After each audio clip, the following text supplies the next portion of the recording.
In a momentary calm, blades are sworn together,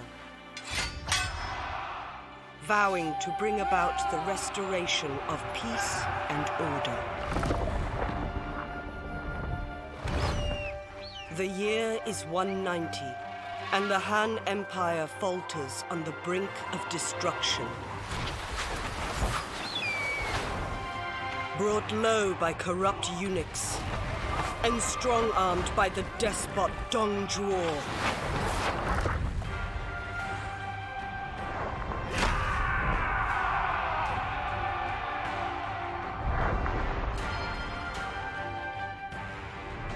The fires of war erupt across a once peaceful realm.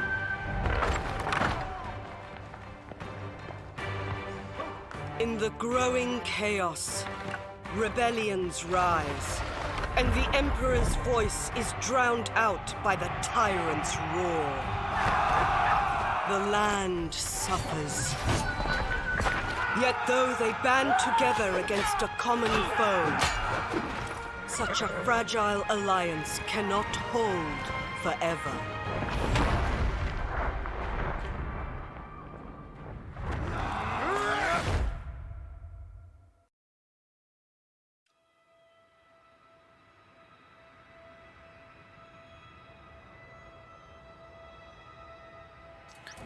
Okay, 2 points. 1, I've explained this. You have to let the song play out. And 2, yes, no talking during the intro. Welcome. It's going to be a bit of a short one today because we're starting quite late. But yeah, this is Three Kingdoms. I've played this on the channel before, but it was a long time ago. A lot of stuff's changed since then. Attack from the big dong. Well, yes, actually. So, for those who are unaware, this game is basically Dynasty Warriors had a baby with Total War.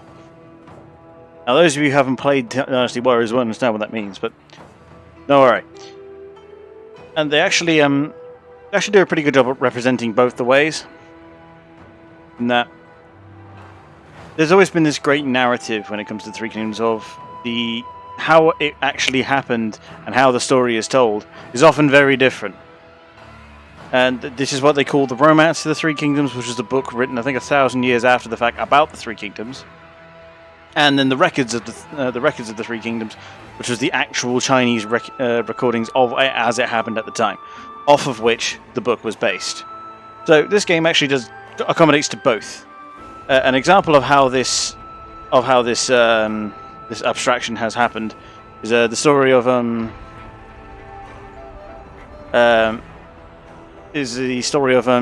Haodun, the guy with one eye. In the records record him as having lost his eye simply in a battle. Simply. Just he took an arrow to the eye and he lost his eye as a result. See, the Romance describes that moment as Jia Haodun taking an arrow in the eye, manning his way through it and killing his assailant, and then ripping out the arrow with his eye on the end, declaring that he cannot lose it as it contains the essence of his mother and father, and proceeds to eat it. Do you catch my drift here? Oh yeah. This game looks... what's flashing on my end? Oh, I know, it's because radon's... Yeah. Odd, it's... Sorry, it's got this flickering thing on my end, and I'm wondering what that's about. Yeah, V-Sync's on. Yeah, turn that off. Awesome, it's still doing it. Oh well. But, yeah. There's numerous things. They've expanded it quite a bit. And you can actually start at different dates of the Three Kingdoms. This is one thing I really like. There's a bit of DLC going on, but like nowhere near to the extent of like fucking Warhammer Total War. Like there's not 1,000 pieces of DLC that you need. Thankfully. But yeah, maybe. So all the standard ones that you know are there. It's worth noting that they use the proper Chinese pronunciations of shit. So Cao Cao, as we would have known him from various Dynasty Warrior games, is suddenly... It falls to me to reunite China. Cao Cao watches dynasties fall and tyrants rise. Catch my drift? He has seen power slip into the hands of the Yes, very interesting. But yeah, you get to play as most, including there's a DLC that lets you play as the Yellow Turbans, for example. I do not think he ate his eye. Yeah, no, in the records never actually say he ever did, but the romanced book about the Three Kingdoms says that he does. The one they not too long ago brought out allows you to play as Nan Man. You remember the fucking Southern Elephant dudes? And they've actually expanded the map to show that. Let me show you. Cao Cao is Show the not map, ignorant asshole. to the failings of the Hun, yet he will fight all the same to see its survival. So, before this little jungle region and going into Vietnam here didn't exist, but they've expanded that recently. I say he does because that's Metal Slug. Yeah, no, that's the point. That's why the Romance of the Three Kingdoms is so popular, because it's just cool as hell. Literally. None of that actually happened, but for example, Cao Cao, Liu Bei, and Sun Jian were never really alive at the same time. And I mean, like, I think Cao Cao was like just around during the time of Liu Bei, and Sun Jian I think was like way before. And so that's why they primarily deal not with Sun Jian, not with Sun Ce, his main son, but Sun Quan, who is the much younger brother who ends up inheriting, because both Sun Jian and Sun Ce die in assassinations because that family is like the most tragic things. Ugh. But yeah, you get to play Dong Zhuo, who's all the way up here. Cannot accommodate the bird. Dong Zhuo burns with the fire of past indignities, an inferno of vengeance that scours his enemies, traitors as he sees them, to his just cause. Do wish there was a way to turn that off. Anyway, yeah, you do get to play as Dong Zhuo, and because you get to play as Dong Zhuo, historically and in the record and in the romance, he is betrayed and killed by Lu Bu, who, like, people somehow don't see this coming, but Lu Bu literally betrayed and killed everyone he ever worked for. So you know, you want the character with the most Cao Cao fun I've built. Yeah, I know. Don't worry. Cao Cao was the one we're going to be going with, but I'm just going around. And more to the point, this is what they mean. You get to pick one of two modes here, and it represents both. Bill, don't spoil it, piss off. Anybody who's played any amount of Dynasty Warriors already knows what we're talking about. Anyway. But yeah, you get these two modes. And see, in this one, it's a lot more close to how Dynasty Warriors did it, and a lot more of how the Romance did it, but there's a lot more emphasis on the individual characters. And the various generals in this mode walk around as singular units, as very similar to how they do in Warhammer 2. They are literally their own little guy, and they can run around, and they're very, very strong, particularly if you level them up a bit, because they've all got experience pools and stuff. And different types of hero are better at different things. As you say, strategists tend to don't have very much armor, and don't tend to have very much armor. This is a PR stream for Cuff, yeah, basically. Don't tend to have very much armor, and tend to use ranged weapons and have bonuses to ranged units, but suck hard in main combat. Whereas Red, which is Vanguards, tend to have, I think, aggressive charge cavalry, and are very, very good in the fight. Additionally, because the units are the lords are their own little units, you can make them duel each other. And as you can expect, some are better than others, but if you win a duel, you have a huge morale boost for your side, a huge morale loss for their side, and there's a good chance you could kill the enemy lord in the process. But remember, the same can happen to you, so don't challenge Lu Bu to a fight. But the problem is that Lu Bu is a class, I can't remember the name, who are basically all duelists. The whole thing is that...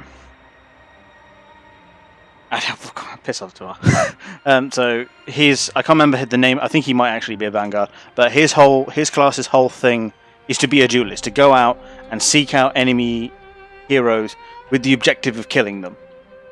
Get my drift? But they don't influence the wider battle all that much. There. And as I say, on the other side is literally just total war with the Chinese flavouring. In this, generals are instead part of their retinue, very reminiscent of like early of like early Total Wars, where like the general was always embedded in like a cavalry unit or something. But yeah, that's basically it. It's a lot more focused on armies and things like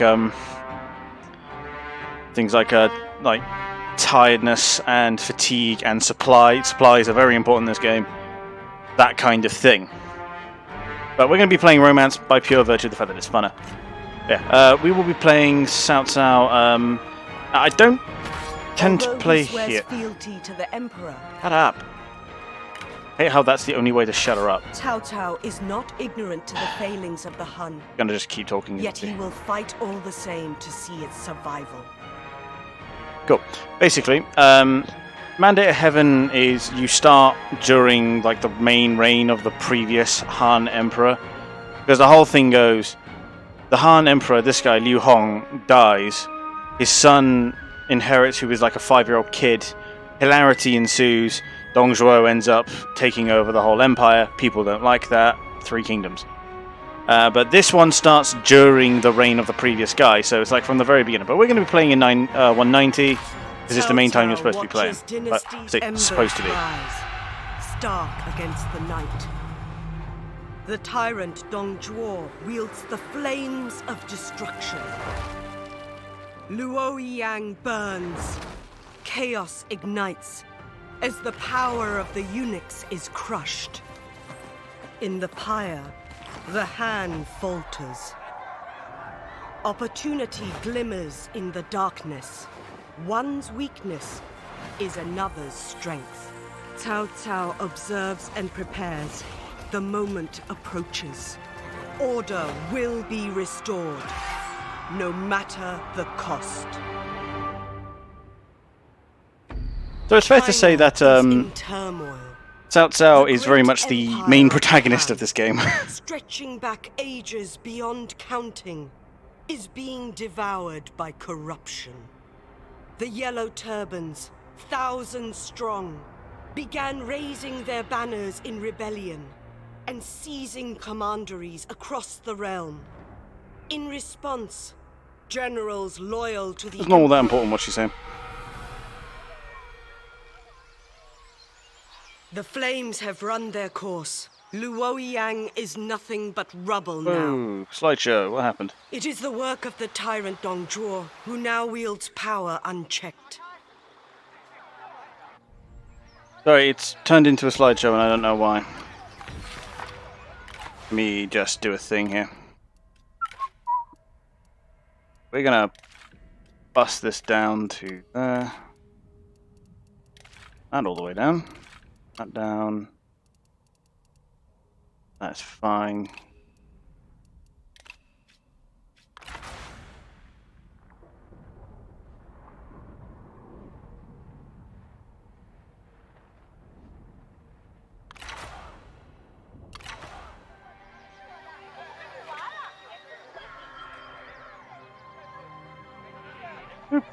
Sorry, I'm just doing a bit of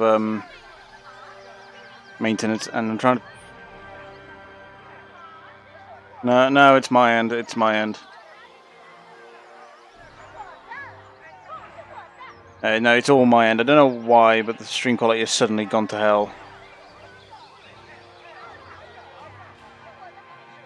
12,000 kilobits. Why the hell is the bloody bitrate so high? We'll keep it there for now.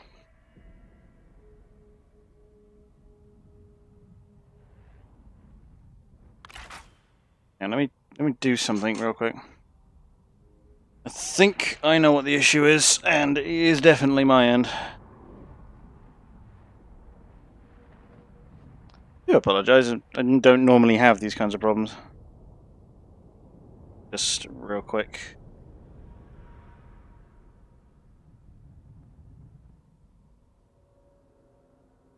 Right. I've just given my computer priority on the Wi-Fi, so we'll see if that works.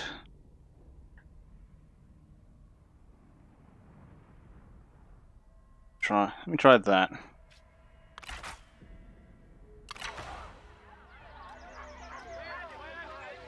Nope. Still bricking it. What is going on? I'm gonna try this.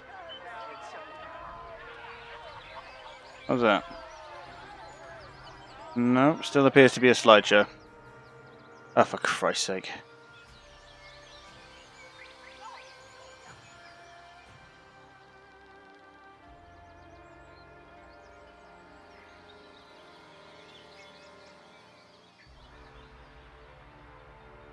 Take that away. I'm gonna go with this. Any better? Oh, for Christ's sake.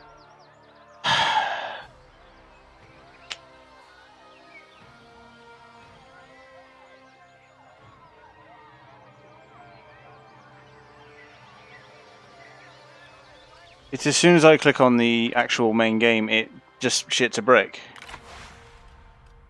Oh, I'm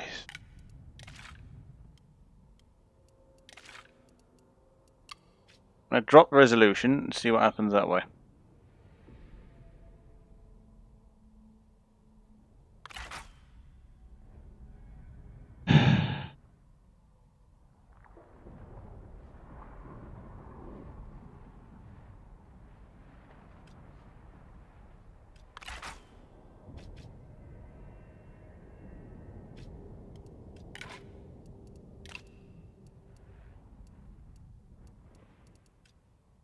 That seems fine.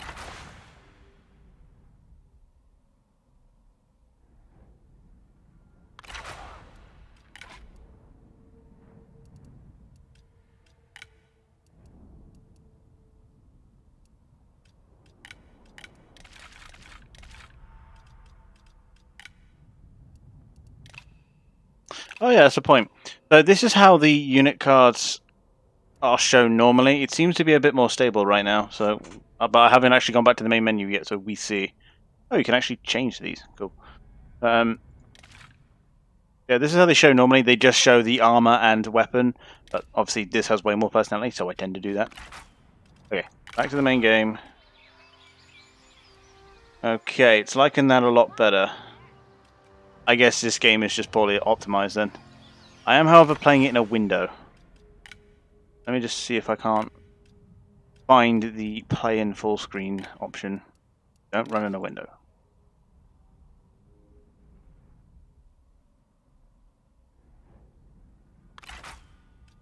Point. Right.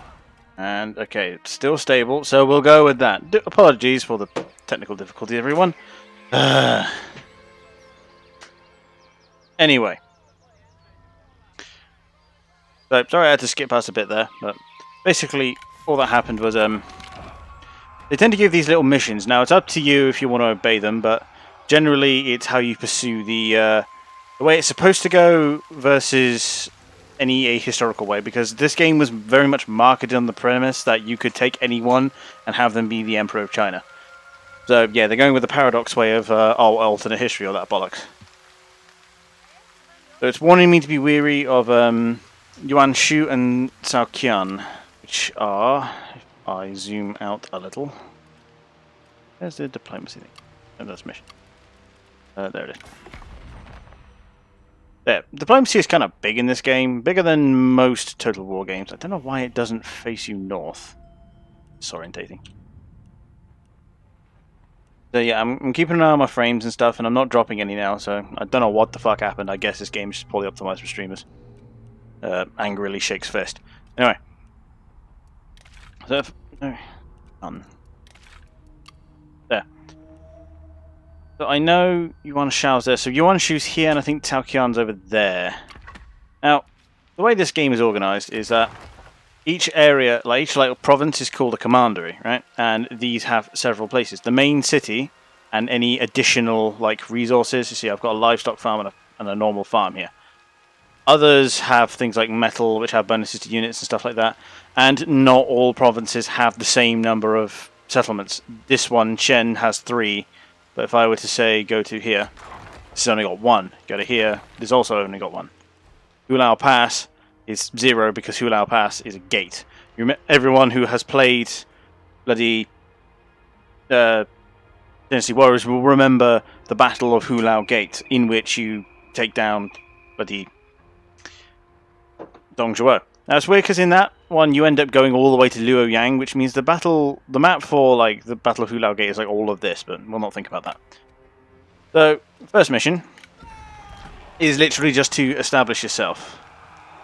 Right now, all the warlords have declared basically independence from the Han Empire, because the Han Empire is currently a puppet of Dong Zhuo. I think you can see that right here. This is the actual like Han Empire like faction and the guy in charge of it, but you'll see here that they are actually a vassal of Zhuo, who is currently in control of the Emperor and therefore has the entire empire under his heel.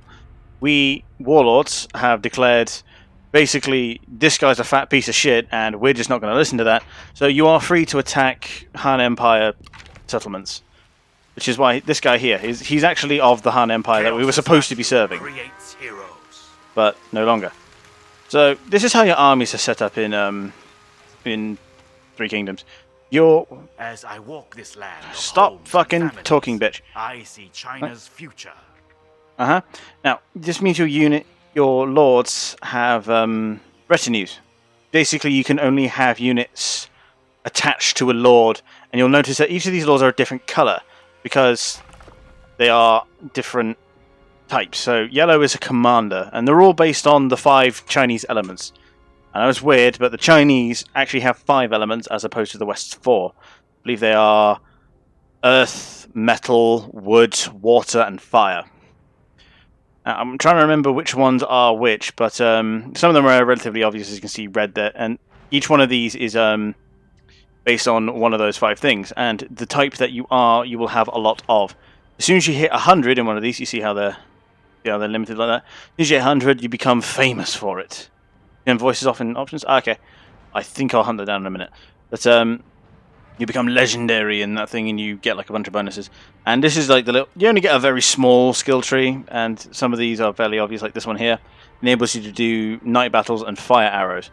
It's worth noting, some of these apply to the whole army regardless if they're the commander of it, but some of them only apply if they're the commander. That's the first one here, who's in charge of the whole army. The peasant's toil is rewarded. And some of them only affect like the hero themselves, and it depends on which one they are, because for example, Resolve I think are called Sentinels, I think, or the Champions. You grant me a kindness in calling, my lord. Yeah, so green is champions, and they tend to be spear infantry. So these guys tend to be defensive infantry. Like if I got a military, it tells you the kind of units that this guy can train. So they all get the standard here, like these normal like peasant guys. And then you get like spear guards, and this guy gets heavy tiger, but that's because Jia Yudun gets a lot of the heavy cavalry, because historically that's what he was to Cao Cao. He was a cavalry commander. They're right here, like heavy spear guards. Only green heroes can train those. And China's plight demands. if I go to Cao Cao, yeah, right here, like tiger cubs, and if I can find them, he gets like Jian Sword Guard cavalry. There's another one where I think it's called saber cavalry, but anyway, point being, yeah, unit types are locked to the kind of heroes that you've got in your army. Also, here's your very literal research tree. Some of these have units at the end of them. For example, if I go here, you get these Jade Dragons, which are, I think, yeah, they're offensive cavalry. Whereas, and again, you'll notice they're each of the 5 elements. Like down here, you get the Azure Dragons. These are defensive guys who are both halberd and bow. Up here, you get the Pearl Dragons, who are literally just melee monsters. These guys, the reason they have like no armor, but they have stupid evasion. Like they literally, instead of blocking hits, they dodge out the way of them. I know. And because they have no armor, they have crazy high hit chance and crazy high damage. So yeah. But in this game, there are certain ways of doing things. Like infantry don't tend to last in this game. But the problem is, 90% of the fights you'll be having aren't done against major armies. They'll be done against garrisons. But, you know, you do get the awesome fight every now and again. Now let's see if I can't... Am I already in recruit? No, I'm just in normal. Can't recruit. You'll be able to recruit because it's literally locked it off for me first turn then. Well, let's have a look at the actual place then. So you can build all of these, and these ones in yellow here are ones specific to the hero which you are playing.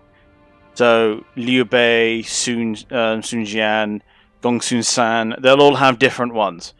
I remember Gong Sun San has a different one for this, where this one, the White Horse Fellows raiding parties, that changes to be a full-blown fort, like a white raiding like fortress thing, but it makes it just way stronger.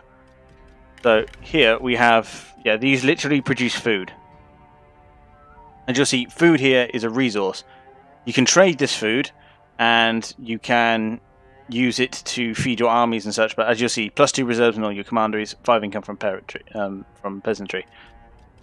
So yeah, also supply is a thing. Strong leadership. Right here. So if you run out of supplies, your dudes will basically have no morale when they go into a fight, and I think they actually just start deserting you. So yeah, you have to keep that up too. It all sounds very complicated. I promise you it's not. But let's actually get into a fight. There. As you can see, there is literally 0 point in me fighting this, and you can see they've changed it around a bit. Like, it's no longer like this great big thing that comes up from the bottom. It's literally just this thing in the air here. You need to have someone with the expertise trait in order to do night battles. Basically, all strategists have that. So if you can put a blue hero with a strategist in your army. Yeah, deserting dying fungus, obviously, but the whole bar of supplies, that's a new thing. So you can actually go into hazardous terrain and be fine for a little while, so long as you've got the supplies to handle it, and supply lines are a thing.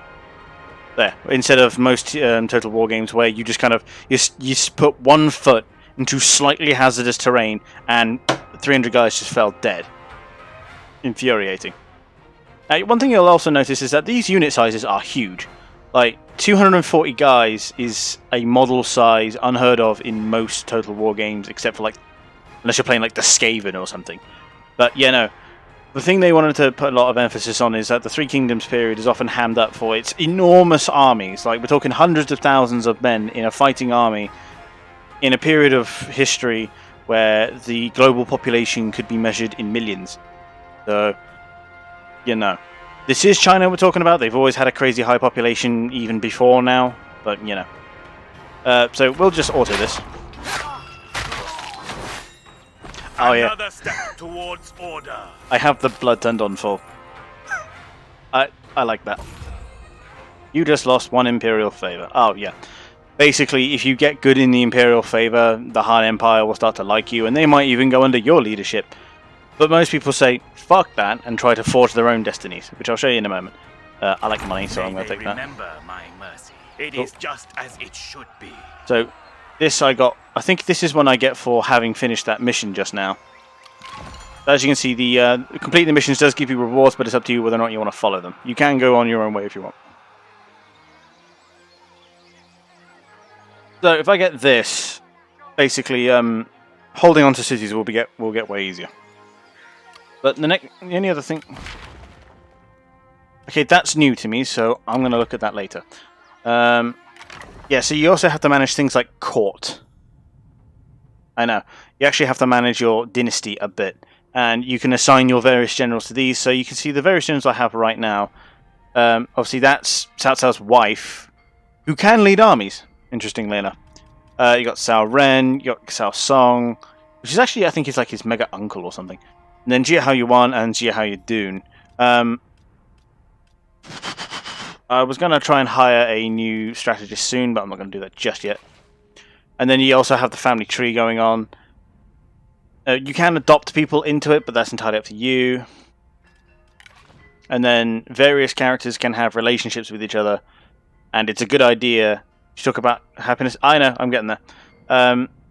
In fact, I was about to touch on that. So generals obviously have relationships with each other, and this is obviously based on a lot of the historical context of it. So, you know, Cao Cao liked his wife. That's not always the case, of course.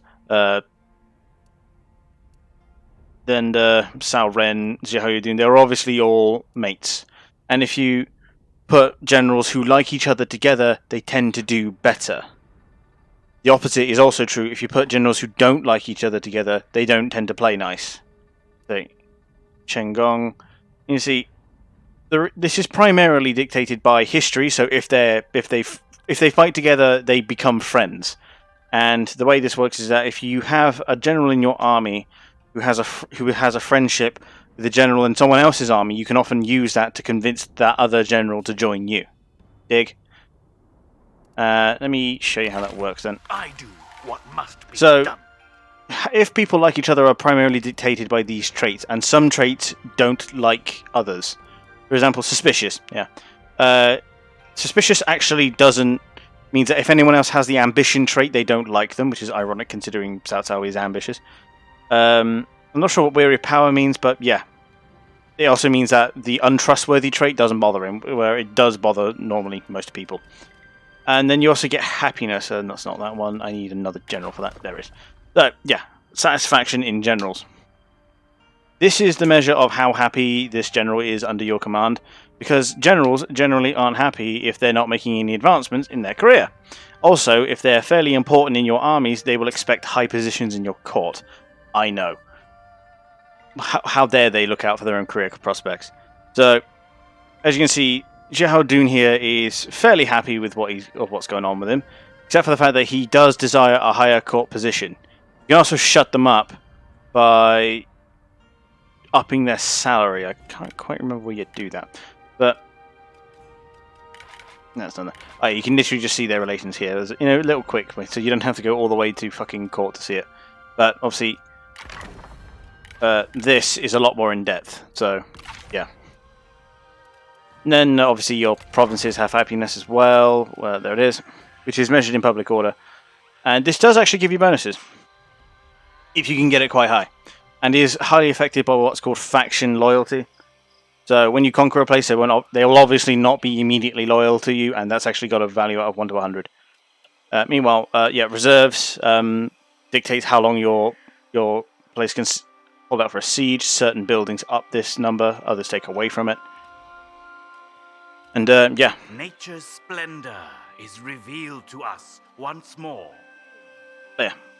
That's most of the things I can think of right now. I know it's a lot, but don't worry, you'll figure it out. It's like I say, it sounds complicated, but it's really not. Honestly, it looks more complicated than it is. Yeah. So what have I got here? I've got the Land Registry Office. This one? Oh, it's this one. So this literally just produces food.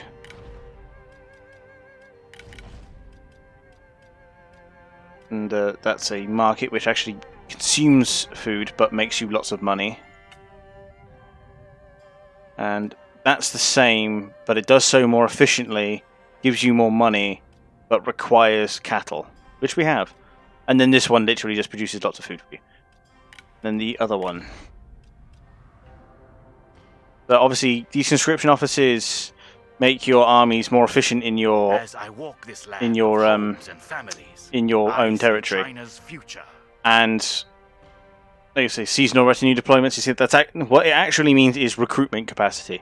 So this will actually up the speed at which you can deploy armies, as well as the starting rank for all armies.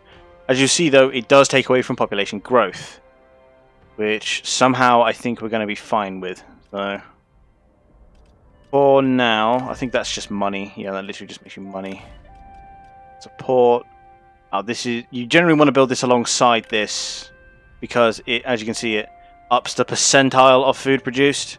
So one has literally +2 food being produced. That's this number, and then that building ups the amount of food total being produced by a percentile. So the two together produce lots of food. Simple, I know. And then it also makes a bit more money from the peasantry, so you can tax them a little harder, and it makes military buildings cheaper to build. I will, however, I think I'll build this conscription office here, because I want to get some big death stacks coming up rather quickly. Oh no. Ah, yes, ancillaries. You can also attach things like followers to leaders, and as you can see, they have various effects as well, which obviously includes increasing stats. Now, as you can see, these various stats have different effects on your general. It is often important to increase more than just their base stat. But an all-rounder character in this game, tactics were unmatched. An all-rounder character in this game doesn't tend to do well. So yeah. What's we got? Unlocks assignment, military requisition, and unlocks turtle. Yeah, cool. Give that to Cao Cao. Give him that so my armies can move a little faster. And then he's a little upset, so I'm going to give him. I'll give him that because why not? And then give him that, and that actually ups his satisfaction a little. You see that? So giving him this little clay statuette of Confucius actually made him a little happier about life. That doesn't make any sense. I don't know. But yeah. Oh yeah, this thing. So each, like, different factions and different characters that you play as have a different version of this little thing here. They have each one often has their own little, like, stat or thing that they have to increase. Cao Cao's is credibility, but I know there are a few others, like Liu Bei's is like how liked he is by the people and how much of a savior he's seen as, and you get that by being nice to people and showing things like mercy when you've captured troops, like letting them go. Often, like, pursuing courses of non-violence will get you that, because the bonuses you get at the end are like stupid powerful. Dong Zhuo and Liu Bu have intimidation, domineering, so they're the opposite. The more heavy-handed and extreme you are with your punishments, the more that will go up, the more bonuses you get. Cao Cao's is credibility. As you can see, you get this for I think you literally just get this for being effective in fucking diplomacy. You lose it by default. But yeah, you get Imperial Favor for it, which I'm still not quite sure what the use of it is. I'm not 100%, but basically the whole game with Cao Cao is that Cao Cao has access to various diplomatic options that other people don't, like starting proxy wars and stuff like that. Basically, the whole idea is he can, like, manipulate the various wars and the balance of players outside of his own realm to make it so that he can dominate them easier, basically. Now, I did used to have a mod that make the flags cooler, but it literally wouldn't boot with it, so I had to abandon it. So, oh no, accurate ban as it is. So I don't know why it's pointing me off at an angle. Right, now we're north facing. Law must rule. So we're gonna go nick this. Cut them down. And yeah, there's literally no point in me fighting that. First few ambition is coming to fruition. First few battles will obviously be really easy. So, oh no, I lost favor. Whoopty shit. This place is ours now. The strong prevail. Construct or upgrade a building. Well, boy, have I got good news for you. I can't actually recruit this turn because and I actually get a lot of bonuses for that. Nice. But I can actually assign a chancellor here.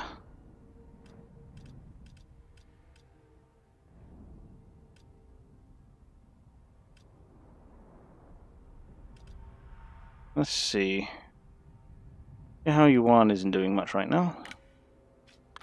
Cool. We'll make him the chancellor for the minute. But unlike things like, was it Shogun?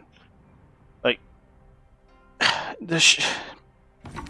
think Total War Shogun always had this problem where it made mention of these great figures in the Sengoku Jidai, but never actually made any use of them, whereas Three Kingdoms really tried to do the opposite. For unity. Anyway, I'm just trying to get through and, like, get to a battle I can actually show you. Yeah, so you can recruit guys through here.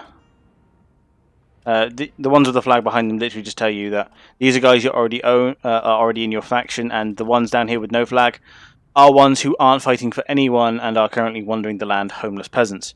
So you can pick them up if you want. I would like to pick her up, but she will immediately start fighting with the two generals in the army, so I'm just kind of not going to. You generally want to get a good spread. You don't want a lot of the same kind of commander. How you want in here, I think. Caution! Douse is the heart's desire. Let's actually have a look at my army comp here. It's fairly abysmal, actually. Unfortunately, you can't shuffle units around. Like, I can't give this heavy tiger and leopard cavalry to Zhao Yuan like I would want to, because as you can see, they're a red unit, they're aggressive cavalry, and therefore belong with a vanguard such as Zhao Yuan, but can't do that, so they have to stay with Cao Cao. You see, I can change them out for different units, but that's all I can do. Also, the great debate between crossbows and crossbows and bowmen.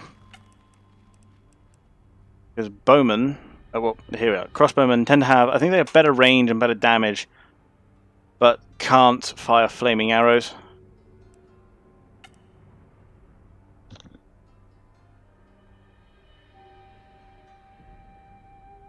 Sorry, there's a whirring noise. Oh. It's just a boiler. But yeah, these guys, yeah. Archers, I think they have slightly less range. Oh, other way around. So archers can fire farther but deal less damage, but also can fire. Obviously, fire flaming arrows, which are actually really important in this game. Like, holy shit, fire can be used to like hilarious effect in this game. Shall we organise the troops somewhat? I generally favour bows over crossbows because fire.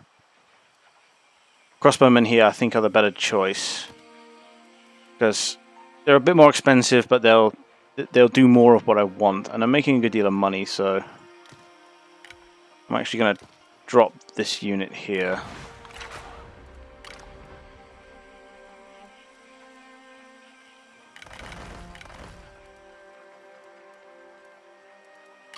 Could do with a bit more infantry, I think. I think a bit more spear infantry will do us better. You can see we got two here, like got the two-handed pikes and we got the actual shielded spear guys. These guys have better charge defense, but these guys are overall more durable. Like these halberd guys fucking fall over at a stiff breeze. Don't think I want this saber cavalry because the yellow cavalry are your actual fighting cavalry. They're basically just footmen on horses. They can go into fights and survive a little while, as opposed to this charge cavalry, which will do a huge amount of damage on the charge, but they will then need to be backed off, otherwise they'll kind of fall over. With the obvious exception being very late game units like the heavy tiger and leopard cavalry, who are so heavily armoured, they can generally stick around. I'm out of money. I think we'll stay still for now whilst I kind of get my armies together, because I think there's a Han Empire army marshalling over there.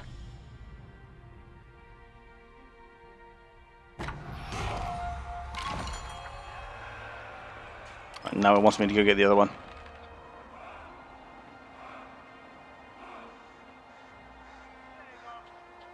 Oh, so I can get a character and get increased recruitment, or... So I'll elevate him and see who it is. Oh, it's Yue Jin. Oh, I didn't know this. This is how you got Yue Jin.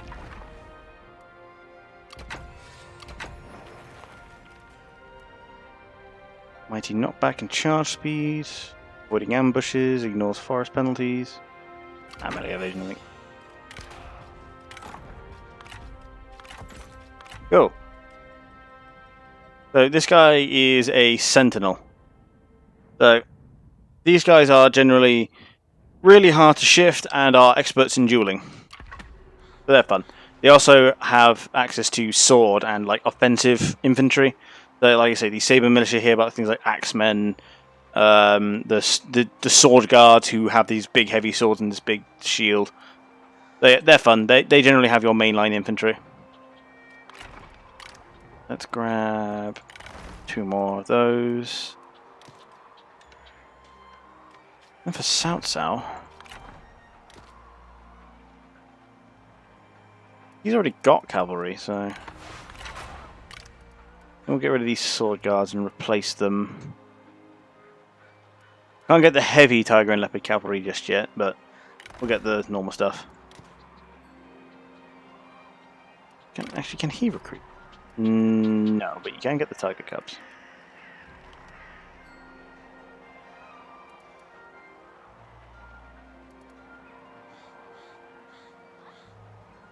Unruly. Obey their own passions. Oh, good. So they're units that I can lose control of. Yeah, I'm not interested. We give them 2 saber militia, I think. Then I want Xiahou Dun here to have a couple more spear guards.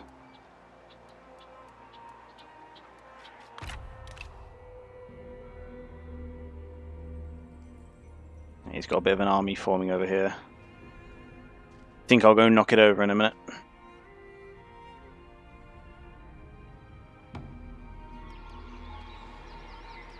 Yeah, as you can see, the armies, the units don't deploy instantly. You get access to them and like a small unit appear immediately, but you'll have to wait a couple of turns for the unit to replenish to its full strength. It only takes 2 or 3 turns, and you can decrease that time by the buildings you build in your province. Fairly simple, really. I'm starting to run a bit dry on the cash. So the advancement here is made automatically every few turns. Peasantry, available trade agreements. I think I'll take this population growth. This base population growth is really valuable because you can't upgrade your actual city here until you have a certain amount of population. And these, as you can see, influence the number of building slots you have and the level of the walls. They also take a huge amount of food, as you can see. So, developing certain cities ahead of others can sometimes be preferential.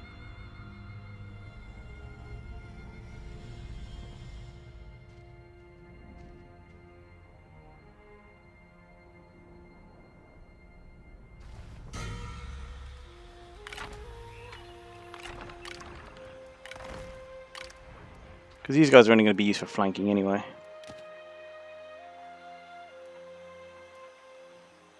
I think I'll use these guys as offensive and these guys as defensive. So in about a turn, I'll have my army about where I want it to be.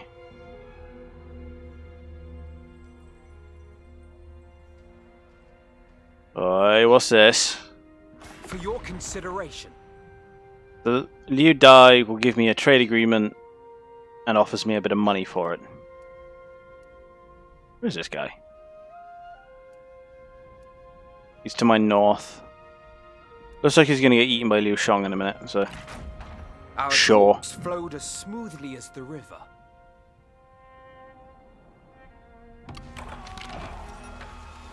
Root of unmatched power. Oh, I got Dian Wei. Nice. Yeah, a lot of the named characters start off as legendary because, well, that's why they're named characters. What else we got? Guerrilla deployment, vengeance. Yeah, he's another champion. Kind of wanting a strategist at some point, but we'll get there. Be promptly excised. Oh, but point to make. If you replace these commanders, their units go with them, which is good and bad, because obviously if you replace a commander, the units they had are then lost and your composition will need to be changed. Also, you can get more than 3 units, you just have to level up a bit, and I'll show you that in a moment. But because they take them with them, as soon as you plonk them down in another army, they take all their units with them, so you can just down a lot of troops very quickly sometimes. We'll see what we can do, actually, for that. Everyone seems generally useful. Flatter the general. We can use 10 to... Oh, its retinue upkeep goes down. Nice. But I sacrifice people for it, apparently. If I go to court... Why not? Where's the button to recruit more people, damn it?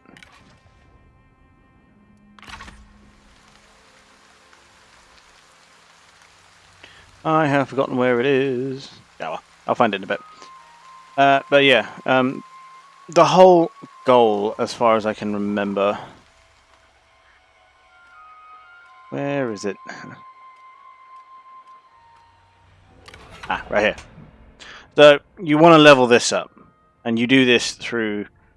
Well, it's just prestige. So the stronger you get, the bigger, like the higher you build your settlements, the more land you conquer, the more this will go up. And as you level up, they unlock more of. Oh, that one. They unlock more of this, so you can start filling out your council and start doing administrators, which are in which you're basically giving various commanderies to your generals here. Basically, just keeps them happy and gives them some bonuses. Different types will obviously have different bonuses for different people. But as soon as you hit here, is it here? Yeah, aye, right here. The first 3 warlords to be named king will proclaim themselves emperor. So this is where the 3 kingdoms thing kicks in. So when you hit king, you basically declare yourself in complete rebellion of the Han dynasty, and you forge your own dynasty.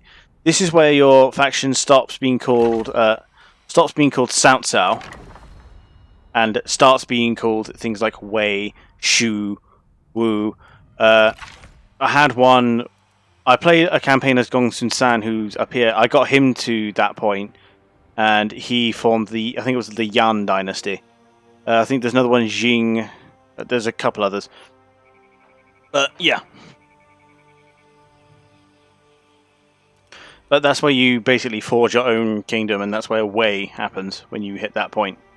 So you have to become quite powerful and quite strong to even get there. For reunification! What's this then? More food production and more money. Also increases the garrison by a lot. So, yeah. So let's go knock this over.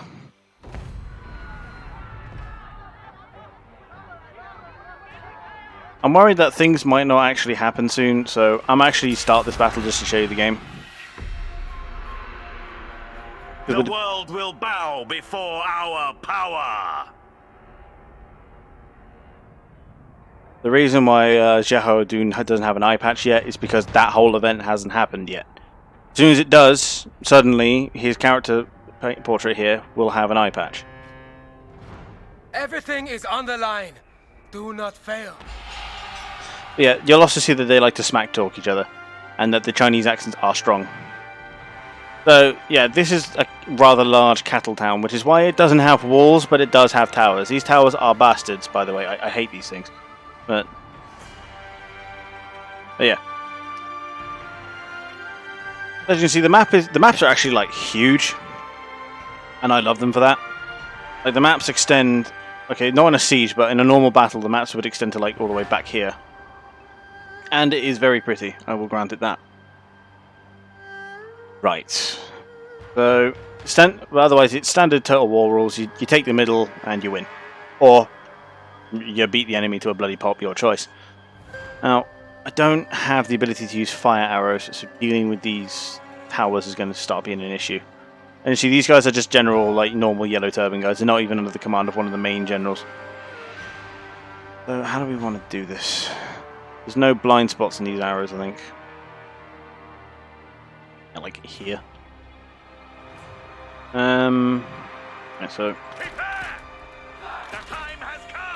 you can, however, group them together in a battle, so they don't have to stay in this arrangement.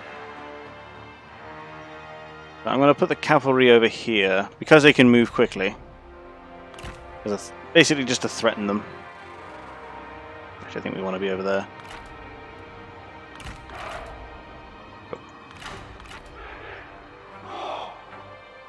Yeah, right. And yeah, the unit models actually look really cool here. But yeah, these are the heavy tiger and leopards, and they do look pretty cool. They're about what you expect, to be honest. Yeah, it's you know, it's Bronze Age China, so here you go. But you know, I'm a particular fan of these flags and the fact that there are no normal banners. You just get these flags hanging over them, and they do stick around when units die and when they start fighting and stuff. It's actually kind of cool. Anyway, yeah, here's what I mean. You can see that they actually appear on the battlefield, more or less how they are drawn. Take heed, warriors! So To attention! they do actually act as their own their own like pieces on the board, and they are actually fairly powerful. So useful to make. Like you actually have to plan strategies around where various heroes are. So, because like especially like Lubu, for example, is a one-man army. So you often have to be quite careful. And as Tavar said earlier, basically, Tavar was it Justin? I mean, like you don't want to take on Lubu until you've got a fairly strong stack going for you. Attention. I'll put the spear guards out first. The time has come. Actually going to put him with the cavalry, so that if I want to make a determined strike with the cavalry, I can.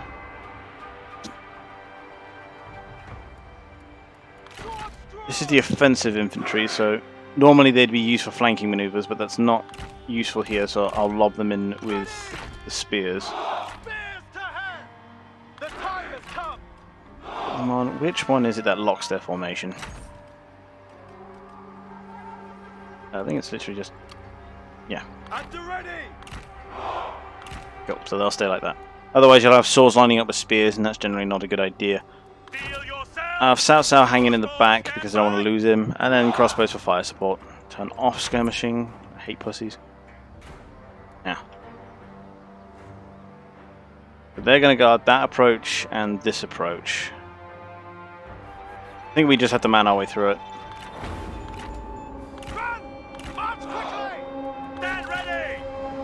Think about here, there'll be an effective range. Go! Go!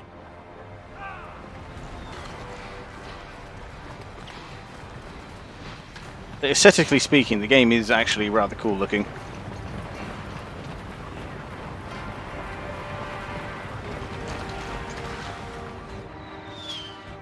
So what have they put over here?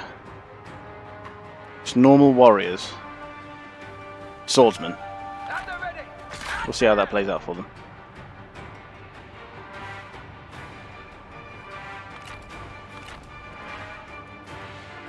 That off. Have them charge.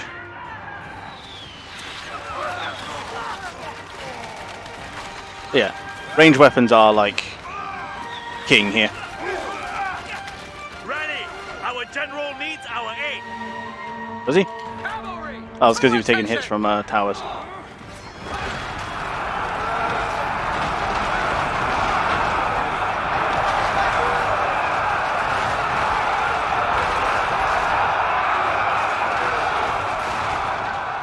Yeah, they should be able to overwhelm that unit fairly quickly. Make ready! March at the double! Stand ready.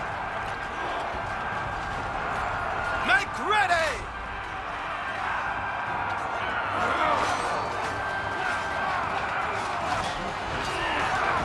You see what I mean? They actually have like the heroes do go through and just wreck face. I think I might have the blood turned up a little high, but yeah. Now, so he has the ability Hamstring, which is more useful against generals, of which there aren't any in this one.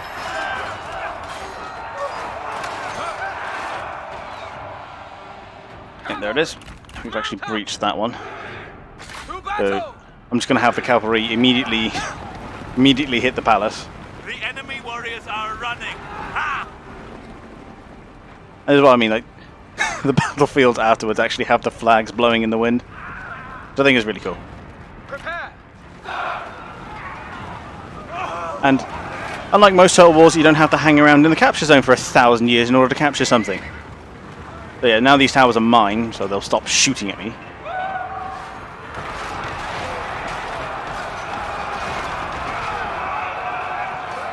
Oh yeah, I think the blood's on way too high.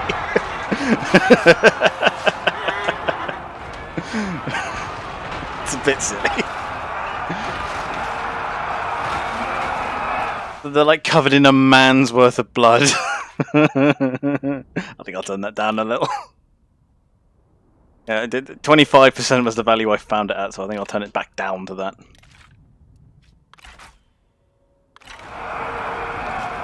I don't think it'll change the current models, but yeah.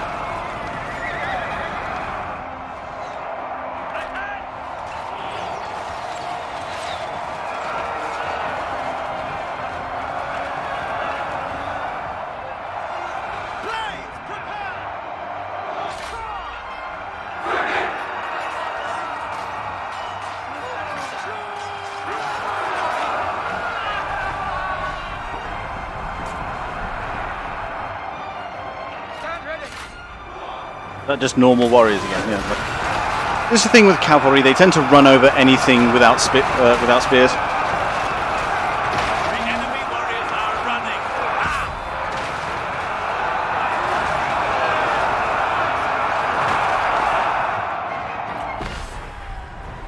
Yeah, I don't think that would be a particularly hard battle, but that's just basically what the combat looks like. But yeah, the main reason I want a strategist is because when you start having the ability to play with fire, shit gets cool, like weird fast. It is just as it should be. Ooh, We fine. shall enjoy the spoils. Send a character on an assignment.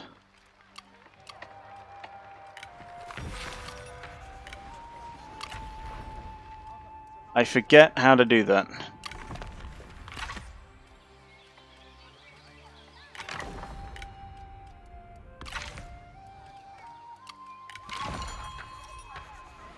Left click is settle. Oh, I see what you mean. The It's strong prevail. this, isn't it?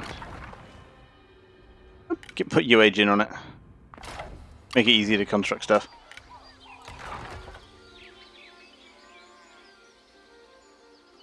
Oh, I see. So, this is the city of a actual, like, another province, and the Yellow Turbans build different buildings than the rest of the actually like loyal Han people do. So I can't use these. I can benefit from them, but as you see, I don't use the resource Enlightenment. That's a Yellow Turban thing. I still get the 6 public order and 10% income from all resources, which is useful, but I don't make use of one of its main points. I can convert it into my equivalent, but I'm not sure what I want to do with it, to be honest. What's this got here? Is it? Oh, it's a temple, huh? Oh. We'll demo that, and we'll convert this.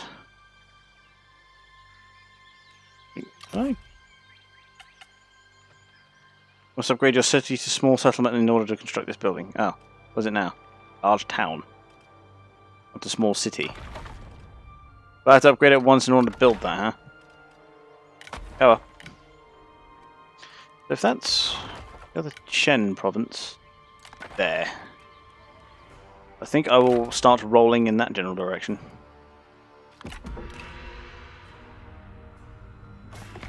Consider our proposal. So I will give him a horse and a weapon, and he'll pay me not nearly enough money and military access for it. No? We withdraw it then. Unfortunately, they do that a lot. They keep trying to buy your your little add-ons that you can give to generals for not nearly enough.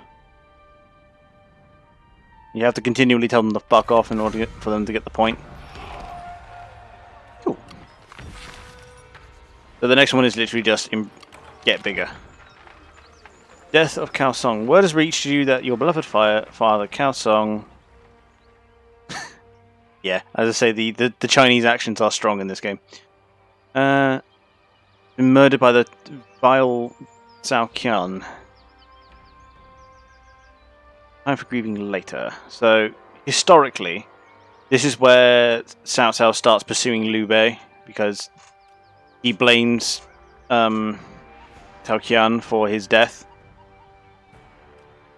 So, if I'm not following the story, I'm not going to declare war on him. If I am following the story, I'm going to squish him very quickly. Yeah, no, I'm going to kill him. My influence grows. The shit. Go. So for that, Cao Cao got a level. Redeployment cost, 5% replenishment.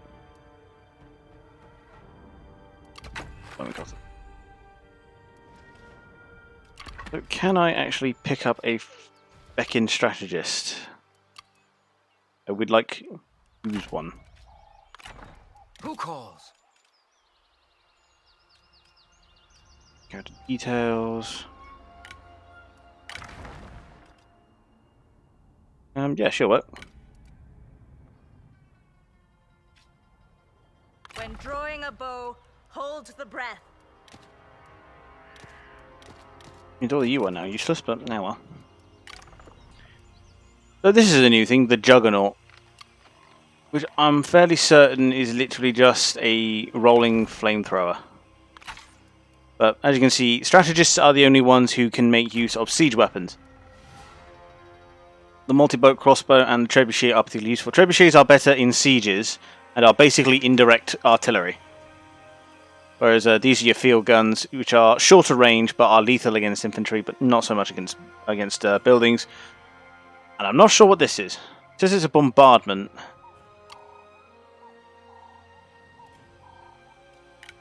I'm not actually sure what the hell it is. Well, for a start, what's its range? Range damage.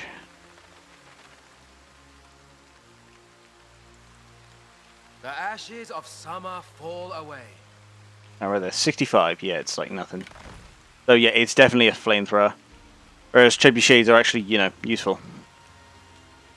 Tree bucket, yes. Because I've got her now, she has kicked off with composure, so I can use fire arrows and use night battles, which are useful. Before now, then, get rid of these crossbowmen. Went in the right army anyway. But yeah, even historically, like Cao Cao always made heavy use of cavalry. I think that's primarily what he's going to be. I'm going to see if I can get some tiger cubs in for him. What is main difference? Comparison map.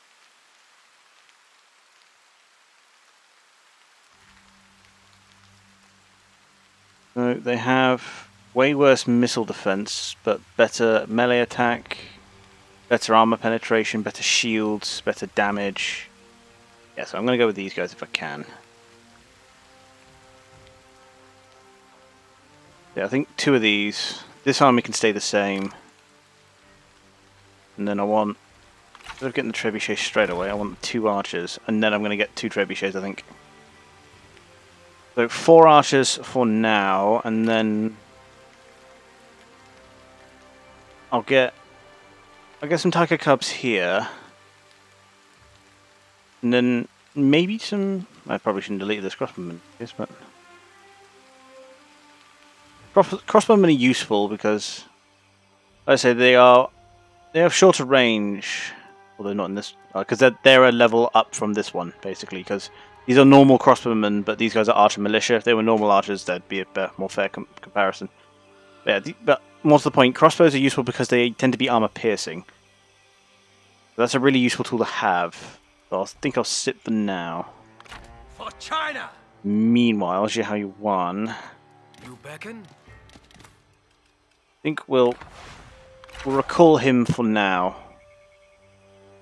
And I want to force go over here to nick Shen from He. Sorry, He.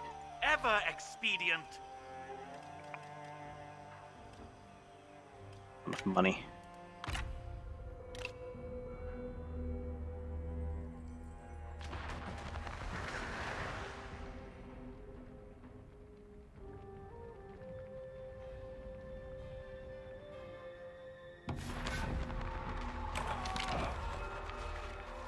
Yeah, I get Itaba.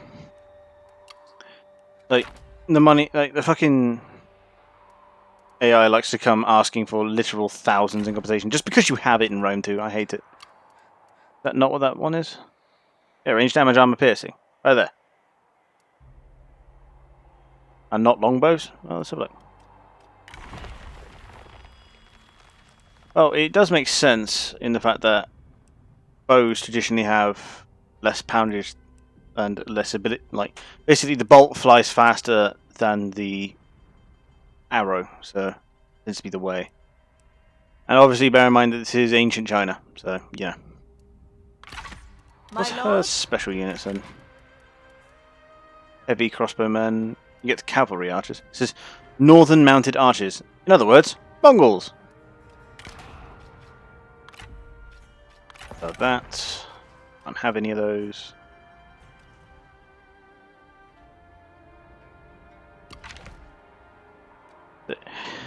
Yeah, again, no, I get you, Tavar.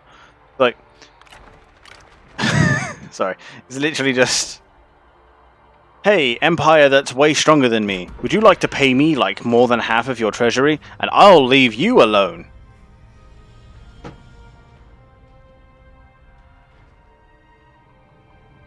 I like... Mate.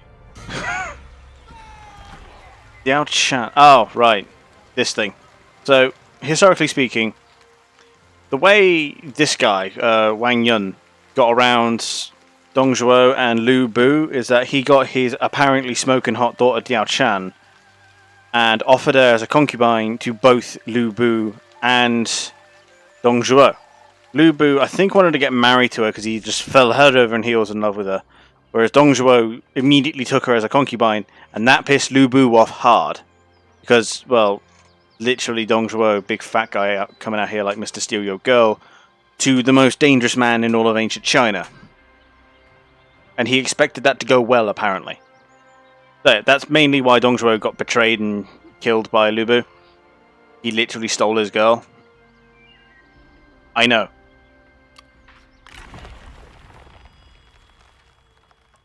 Big fat guy's playing Mr. Steal. I think this one's good because 15% income from peasantry is good because I'm mainly making my money off of the peasantry right now. That's my cavalry dealt with. For reunification! I'm going to want that land development here, I think. And yeah, Justin, that is by and large the main reason why crossbows were used throughout history. You don't have to, like, it's way easier to train some idiot peasant to use a crossbow. Can I help you, sir? Right, he's just going to keep knocking around my... Oh, Sun Jian got fucking assassinated. Boo-hoo. I gotta deal with this guy, otherwise he's just not going to fucking go away. So I can use his credibility to set off these schemes.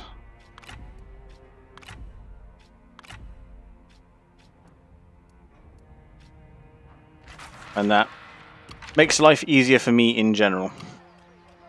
Late summer is Yeah, how you want? from a parting Give him mobility. Yeah, no. Okay, this is the thing, Justin. Like, yes, pound for pound, the like. Oh, hello. I'll tell you in a minute. Fire burns brightly and indiscriminately. But no flame can last forever. Starved of air, it chokes, it splutters, and is then extinguished. The tyrant is dead. Yet in the ashen darkness, the avaricious prowl. So yeah, Dong Zhuo dead. Yeah. Dong Zhuo's dead. He gets inherited by his son Dong Min. mercy is. And I think the Han Empire is passed from... No, Dong Min's now in charge of the Han Empire, but basically Dong Zhuo is now way less of a threat. China. And again, yeah, Tavar, I get what... not Tavar. Justin, I get what you're saying.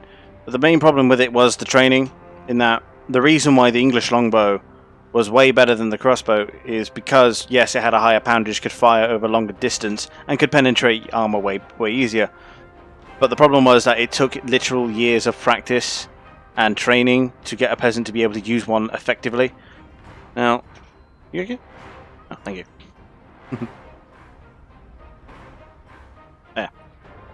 Yeah. But the thing is, in England, every son and every father and son went out to the village square every Sunday to practice with them, and that was the whole point. Longbows were a tool in Britain, and the peasantry were expected to train with them constantly. So when it came to wartime, we already had a vast majority of the populace skilled in this weapon, so that's why we used it. As opposed to the French, who were richer and manufactured crossbows because it didn't take nearly as much training, so you could mass arm the populace very quickly with a weapon that's very easy to use. Yeah, main reason. Yes, the longbow's easier to use, but it requires basically a wholehearted adoption of it. Yeah, we're just going to murder this guy horribly. Bitch slap that guy with my heel. My tactics were unmatched.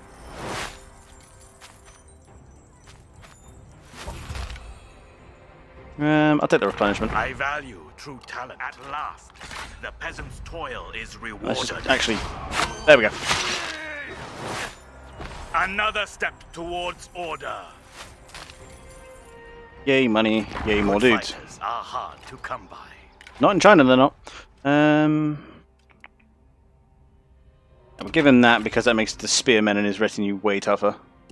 And as I just making the point of that, and as an Englishman, I am predisposed to wanting to rant and rave about the longbow at any opportunity. So, yeah. Now, He Yi.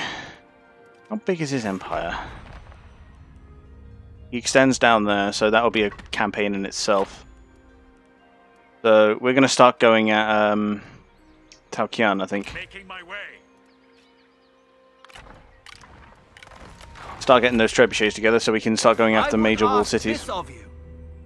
He's willing to pay me that much money for a weapon I don't even use. Go for it, mate. You have shown great That actually pays for the second trebuchet, so... Yeah, see, there's his main army.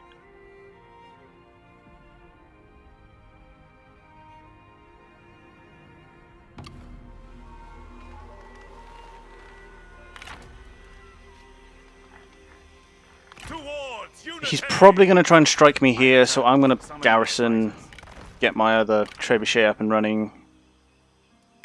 I think Sash just stepped on the cat because she's being very apologetic, and the cat is being very loud.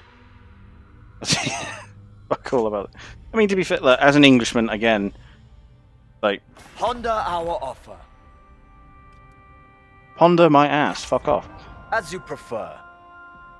You don't need to encourage me much to get me to talk about the Middle Ages. Particularly that time we kicked the French's ass. Go Agincourt. To war! I'm losing a bunch of money. But these trebuchets are going to take a while to be ready. And I'm not in striking distance of an enemy stronghold anyway. Yeah, if you move during the winter, your supplies diminish way faster. So, generally winter attacks are not advised, but if you plan for them, you can do it. Not even a good longbow can get through good steel plate armor. Yeah, but good steel plate armor was hard to make that at those times, so... Oh, I see. So Dongmin has just lost control of the Han Empire. We shall now commence laughing. So there's only one other place in Pengsheng, and it's there. So we're going to go eat it. Now we did note that Tao Qian's main army is up here somewhere. But we don't know where, so... Now we're going to grab that. And then we're going to go to diplomacy, because that particular one lets me have another trade agreement. There was a way... Yeah, quick deal, here we go. This is something I really do like. You just get a quick deal and be like, I want a trade agreement with someone, and then it'll give you a list of people who are willing to accept the trade agreement. Yu Shong is one of them. He is actually a member of the Han Empire. Negotiate. Sign deal. Cool. And now I have another trade agreement, and I'm making way more money. We would not be your enemy. Yubei. Non-aggression pact, and he'll pay me. Well, where is he? I think he's over here somewhere. I mean, I'll take it, because I'm currently eating Tao Qian's land. Concert this day.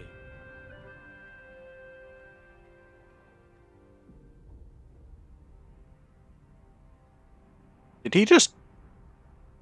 He literally just abandoned ship. Okay. What's the garrison like here? Ooh, not great.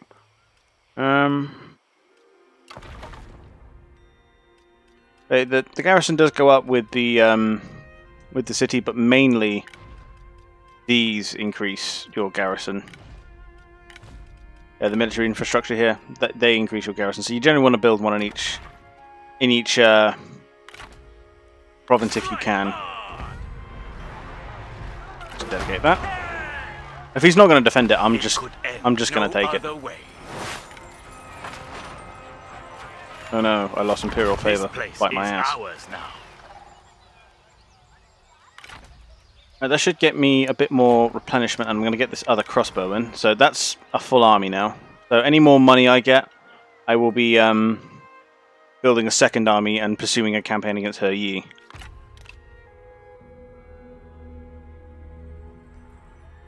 And he's going to run to GP like a coward. For your consideration. Non-aggression pact from Kongju to my south. I mean, sure.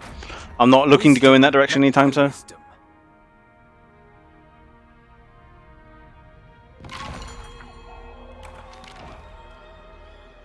Beautiful versus Fraternal.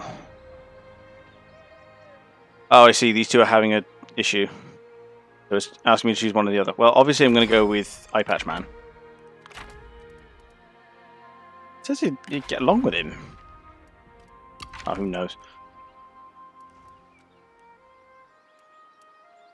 So, do we stick for another turn? No, I don't think we do. GFP is literally just those two cities. I'm going to knock that down. I think, yeah, I upgraded this recently, so I'm going to start trying to upgrade the main city then. And GFP is not huge, so we're going to start pursuing a campaign against it. Talkian had a big army, but I don't know where it went. But that's his capital, so we're nearly... I'm already nearly done with him. Fall in line. You may survive this upheaval.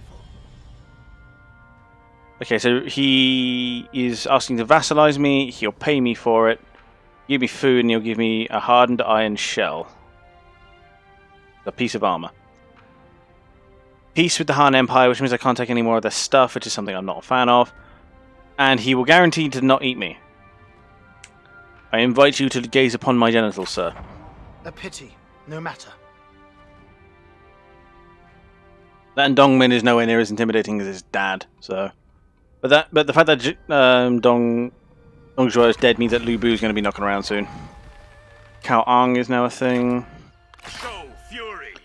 Right, let's eat this little town here. And again, he's not leaving significant garrisons at these towns. Ambition is coming to fruition.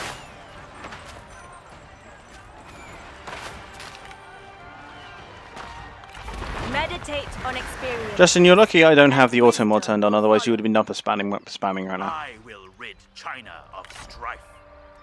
That was her. 40% income from silk and spice. Ooh, 10% armor damage. Nice. Was that? Yeah, and firing rate too. Oh, only when commanding. Gay.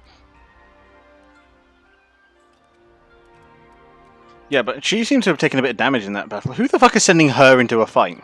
Fucking. Yeah, remember the auto resolve is strong in this. Oh, he wants to form a coalition with me. My ass. If that is your choice.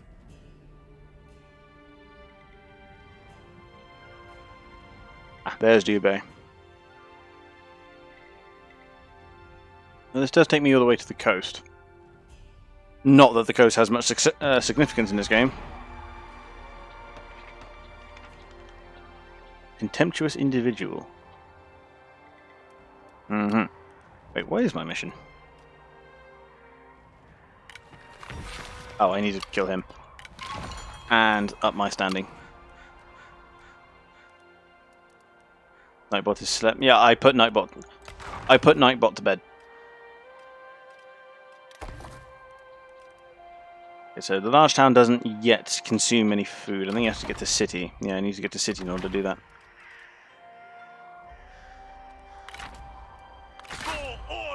Right, we're gonna finish off CP. Another step towards order. This is a settlement, like a major town. Taking the settlement. Ah, cool. I've hit second marquee. This is new. So I can do this now. Satisfaction. Oh, how many armies I can maintain, how many spies I can have, how many trade agreements, how many administrators, how many assignments. Administrators don't need another army yet. Or trade agreement. Go! Now it wants me to hit Duke. Okay. Now I get to appoint more dudes to my court. Grand Commandant. Character is eligible for marriage. Oh, yeah, that's right. You can marry people in your court. I forgot that. I think we'll make... He's after a higher court position, so... Off. Let's sell rent.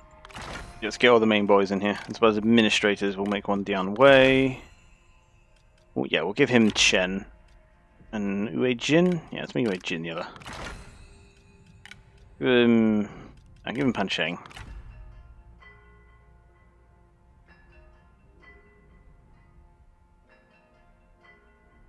Cool, so that'll keep them all happy, and it also gives me various bonuses. Because then I can do this. No, not that. I have to pay them a lot more, so I'm suddenly losing money. Which is fine, because it means trade agreement time. Your terms are... Cool, so let's button that up.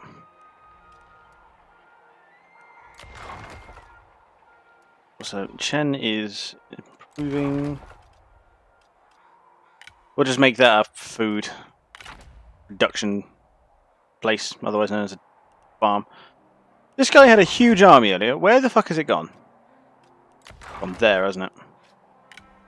Shanghai. Over there, isn't it? Well, I can secure this whole commandery in that case, which extends my influence all the way to here.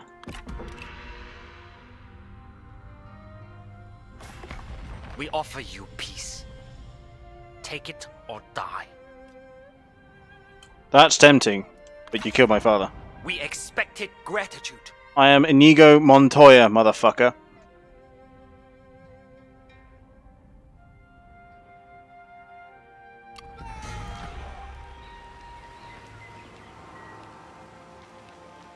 Oh, that's right.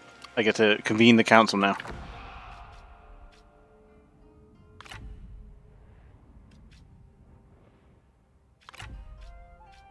So they've changed how all this works. But this is now new to me.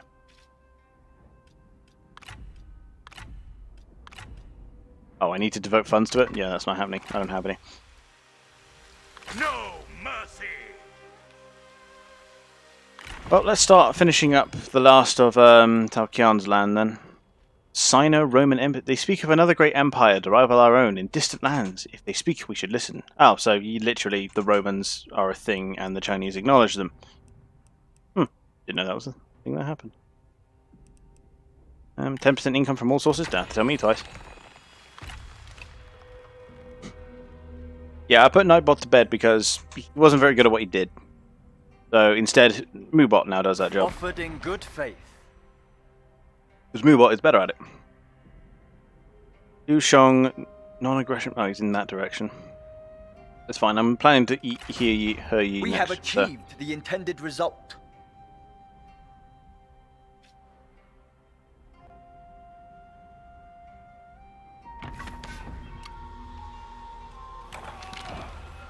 Duanwu Festival.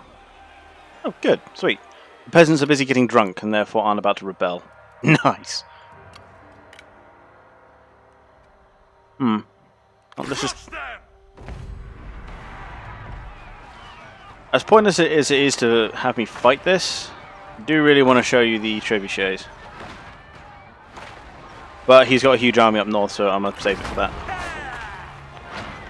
It is just as it should be. It's so good he doesn't even put songs on. I mean, yeah, who doesn't want to listen to my sultry tones? Difficult times call for difficult I mean, choices. everyone's allowed their vices, we don't judge here. Sweet. Holy shit, this guy had it decked out for money. Nice, I don't even have to change this place. How much food do I have now? I do what must Minus be 3. done. Plus 8. GP's at plus 3. Oh, right, because this is a fishing port, so I need to go take that quickly. I'm going to exempt this place from tax for a bit then. And then next plan is to go eat there. Await your answer. You're going to pay me 41, are you?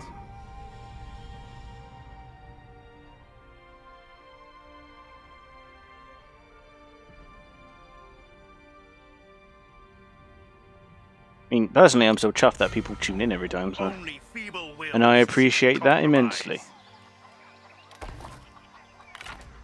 We should have a fucking watch stream soon. Just a stream where I just watch stuff. I mean, it's good for chilling. And when I say I just watch stuff, I mean we just go around, like, watching various pieces from like YouTube and such, just to like, you know, meme a bit, chill out. Because the video that immediately came to mind was the one of the very spoilt streamer. Right? You know, she complains, "Oh, you got all these hours to watch, we can't give you $5 fucking." And here I am, perfectly happy to provide all this entertainment. 4 hours for okay, entertainment, huge air quotes. That I want, no. To be This friendship. piss off. It is your choice. Yeah. Have to be a very particular kind of nerd in order to find my dumbass entertaining, but you know. Ooh, we nicked a spy. Watch party streams. Yeah, well, it would have been better before. Just who are you working for? Please, fuck 'em, I don't care. It used to be better when like copyright was a bit more lax on. Oh, she's.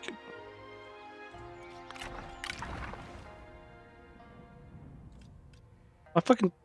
What? Was that my strategy? So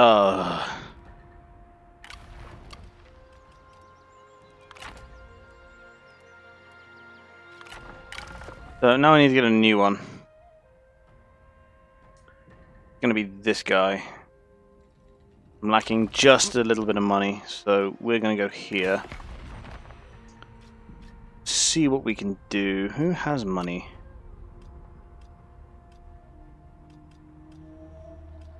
Yuan Shao has money.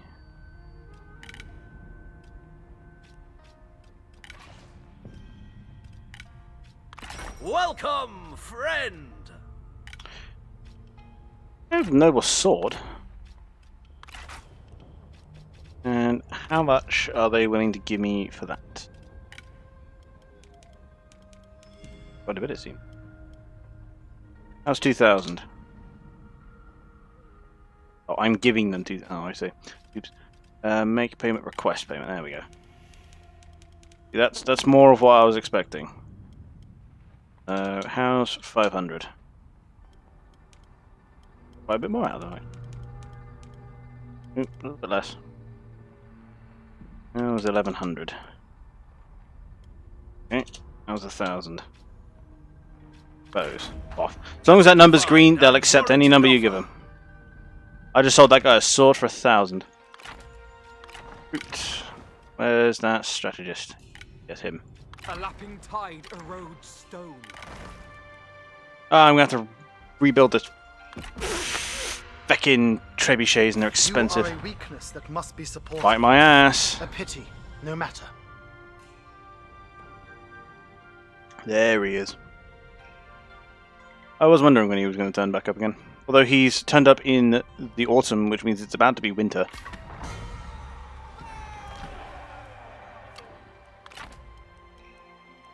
March as one. I think he can get there in this turn. Let us draw up plans. No, he absolutely can. But it's actually fairly well defended.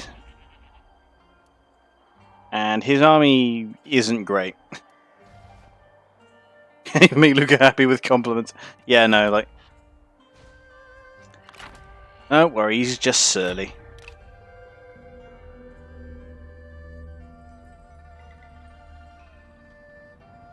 Really?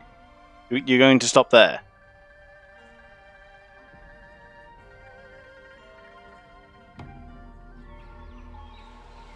That, and I'm almost certain he's passed out in his chair. So... Show fury. But he can go for it if he likes, but he will likely die the next turn.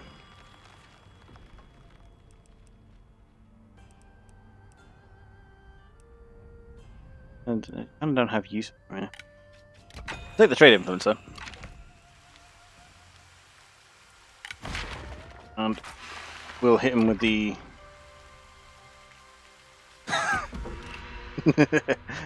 yes, I still have to do that. We offer you peace. Take it or Bite my ass. We expected gratitude. I still have to find a... Oh, he's gone to ambush mode like he's some kind of gamer. I still have to find an appropriate picture of Carve and then draw the Jensen fucking shades on him. Because that is extreme... We got ambushed. We literally saw him go there.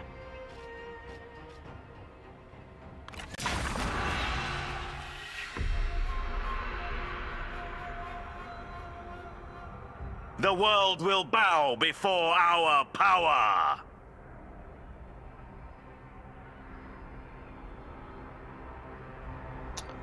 Yes, yes it will. Fine statement. Watch out! The enemy lies in wait for us!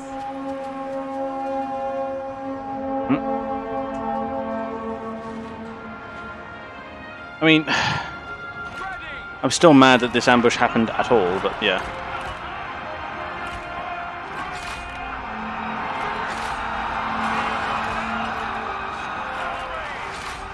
No, we literally saw them go into the bloody woods, but you know. Spooky.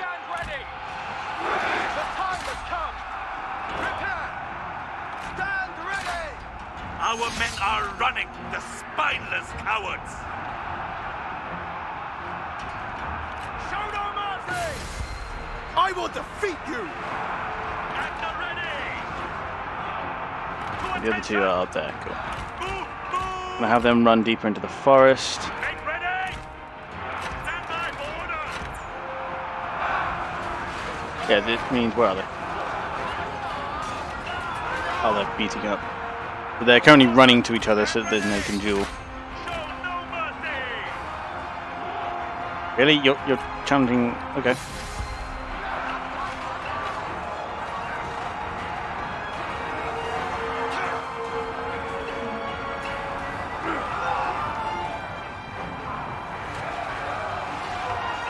I mean...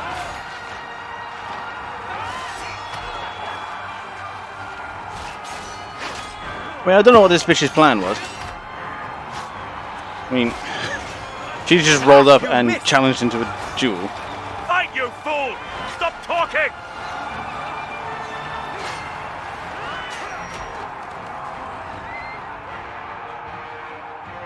Cross moment! Run, run! Hurry! Move! Strike! I say, you saw how they were firing fire arrows at the start of this. That's what's caused all these fires here, and they do actually cause a lot of damage to the guys below them. Face my blade! But I don't currently have the option to do so.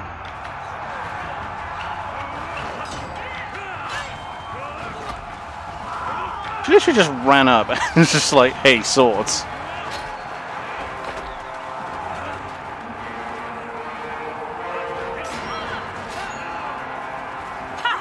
It is fun to watch you improve! Look to your own troubles before mine! Come on, just kick her in the teeth, will you? Well, literally, just punch her in the tit. That fucking dickhead's getting his ass. There it is. Fucked her up. Enemy general fall! Ha! So I don't know why they. It's like they literally just came at me and was like, "I'm going to challenge both of his generals to duels straight away in an ambush situation."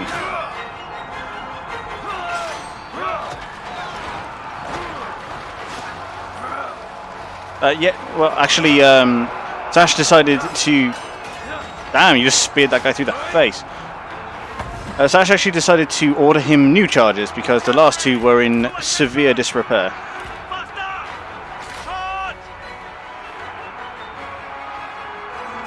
So yeah, she ordered him charges and got them delivered to his house.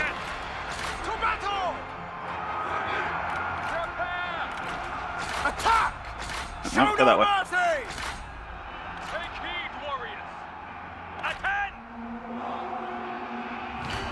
They're routing, so we're going to run this way. Look! The enemy run! Craven! Send Cao Cao and How you doing into that mass.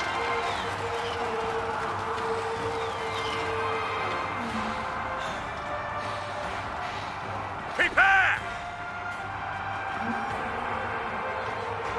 Yeah, there they are.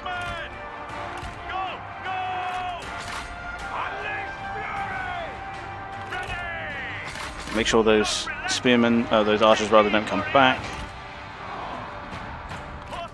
Get these horses round so they can hit this mass in the side. Nice. Our success looms large! At the ready!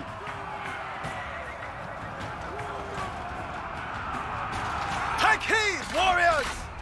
Do not relent! Make ready! Go, go, See if we can't catch the last hero. Because their units will already be suffering fairly major morale penalties for having lost 2 heroes.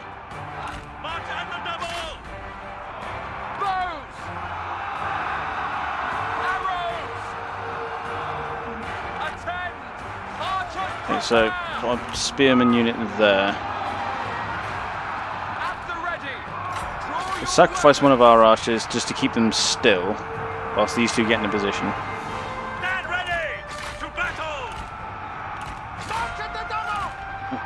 Get into that unit over there. We order this unit to run off to the side whilst these 2 get into position to shoot them at close range with arrows.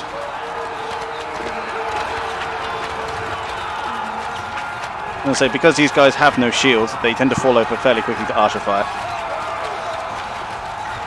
Our men flee the battlefield. Prepare! Steel yourself! Those 2 over there. Engage this. Their last hero is actually fleeing the field. Hilarious. Move out quickly! Attend!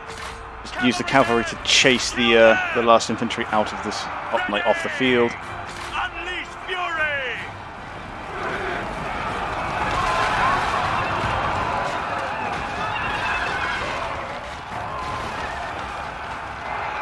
I say, there's a big emphasis in this game to be as theatrical as fuck, and man, did they succeed. Like, especially like forest battles like this, but there's lots of fire going on, tend to look really cool. Hurry! Move! The time has come! You know what I mean?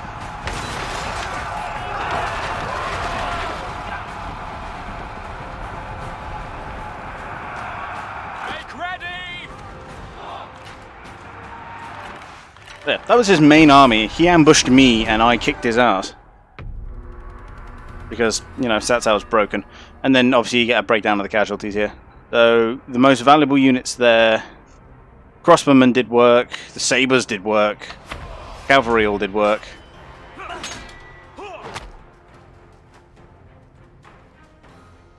It could end no other way. Actual commentary. 40k usually is.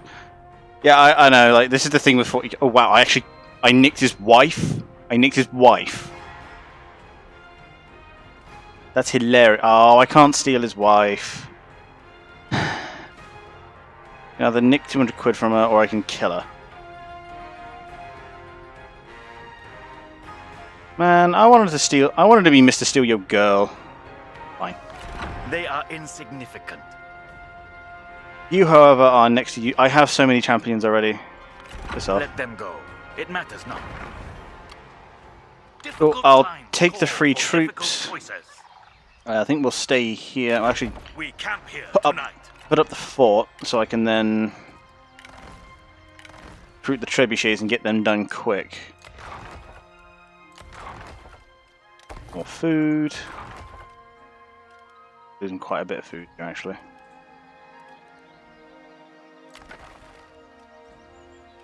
And we could upgrade that. What's the current? 28 plus 28,000 people a turn. So we'll upgrade the. Actually, just give me food, prestige, income. Not a lot of income. We'll upgrade the conscription just so we can get more, like, better troops. You see that? It means these troops are leaving him. Probably because he's got, like, no food.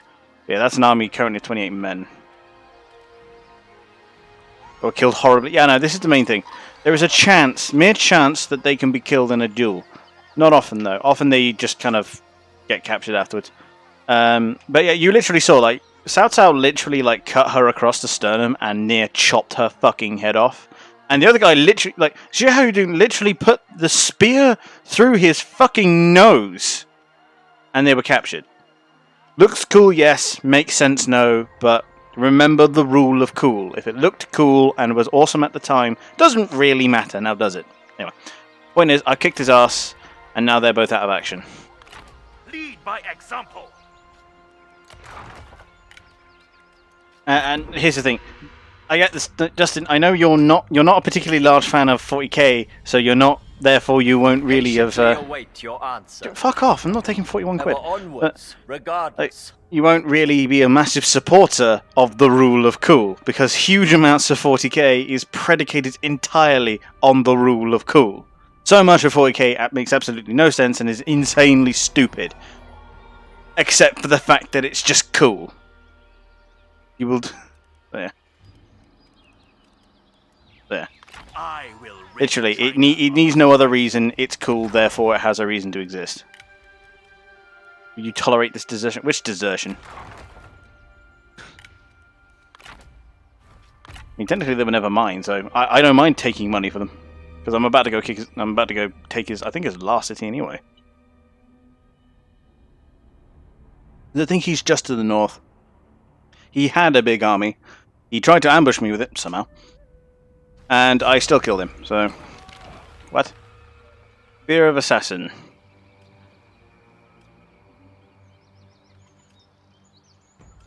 I can reveal this assassin. Lose money, gain vigilance. I'll just gain the vigilance. Chaos's vacuum. Just a little bit of Trebuchet crew is missing. We're going to press on them. We're going to go take Dong.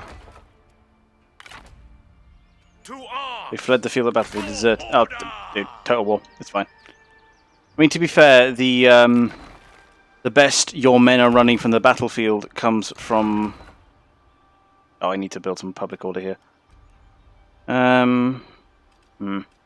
Thinking when I upgrade this next, I'll get some public order in.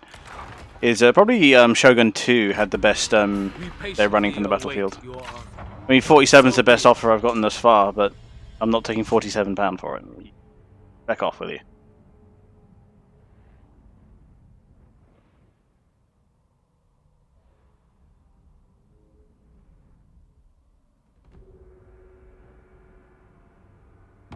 I mean, I'm still in my. Only feeble wills. I'm still in my territory, so yeah.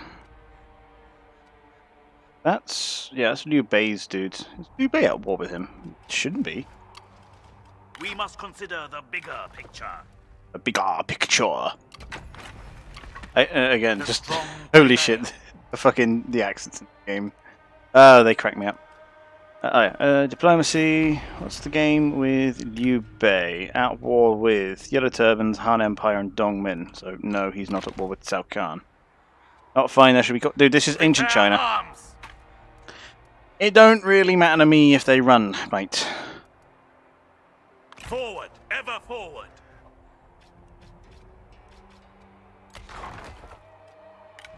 And even modern soldiers have a time frame to be back in. Oh yeah, you can run. This will only end in tragedy. Agreed. But As you wish. She's rebellion. Jesus Christ, Justin. But you can't just chop the head off of every dude who got scared during a battle. It's what happens. Now, if they get scared, leave the field, different matter. Because as you saw, none of my troops actually broke and fled the field.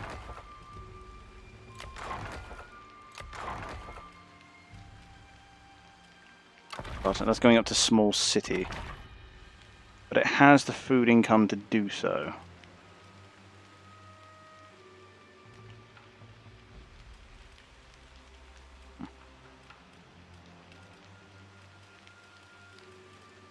Can. Yeah, and you'll quickly find people lining up to join your army.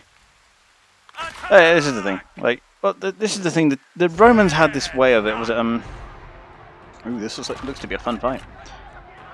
Yeah, we're just going to go in, because we have trebuchets, so it's not a problem. But yeah. The Romans had this way about it, which was, of our duty. What was it? This is where the term decimation comes from. If a unit broke and ran from the field, they would, when those units were recovered, they make every man that they would draw. On all of China. They would draw straws, As the cycle and 10% of those straws would be dipped in red, and every man who drew red was executed. So 10% of the unit would be killed. Decimation. Deci meaning 10. And let me just real quick. I just realised that was at the top for some reason. I'm going to test this. I'm going to turn the hook rate up and see what that does. Looking a bit smoother on the stream, actually. So he's got reinforcements coming from this direction. I think that's his actual army. So we're going to set up and murder them.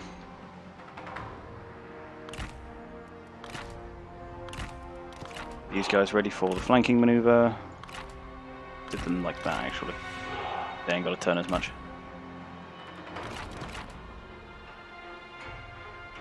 Still can't use flaming arrows, which depresses me greatly. I think the trebuchets can move, but they're real slow, so we generally don't want to move them if we can help it. I think that's just out of tower range. We'll sit him there.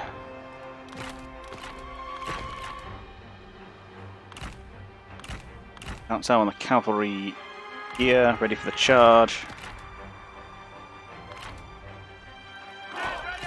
Other two cavalry on this side, ready for the other charge.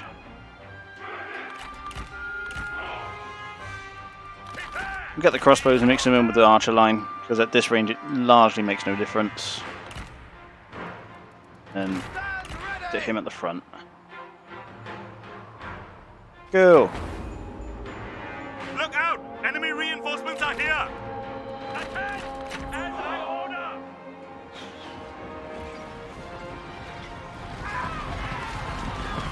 Why are we giving fire arrows right now? I really got to level this strategist up. I mean, if that's all the reinforcements that are coming, I'm not even going to bother wasting arrows on it. Your time is up! Your words are spineless, and so are you. I tell those trebuchets to cease fire for the moment.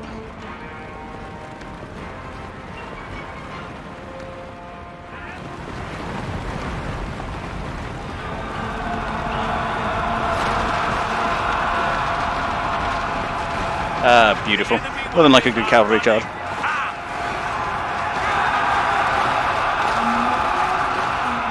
Oh, that other unit just taking the day off or something? Cavalry, attack! Go. That's done. He's running for the inside of the gate, which is absolutely fine. We'll have Xiahou and Dun lead the frontal assault and have Cao Cao come around the side. What's the range? Right, we're going to sit them there, ready for insertion from the side, I think. Now. Archers ready! I'll put them in a team, move them there.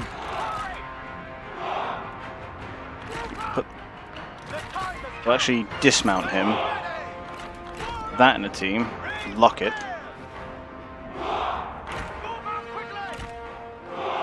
Oh, come on, work with me here. Again there. Two. We're going to line them up there. And then we can start talking about bombardment. Okay, so towers that need to be destroyed. I need to knock that one over too. Probably that one as well. I don't want to knock over that many towers.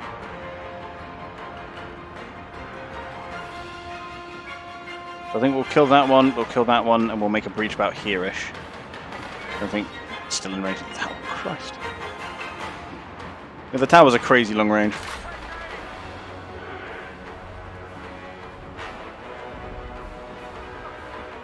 But we'll start dealing with it. This stone, I think, consumes less ammunition, but fire is greater damage against buildings, and, well, fire damage is a thing.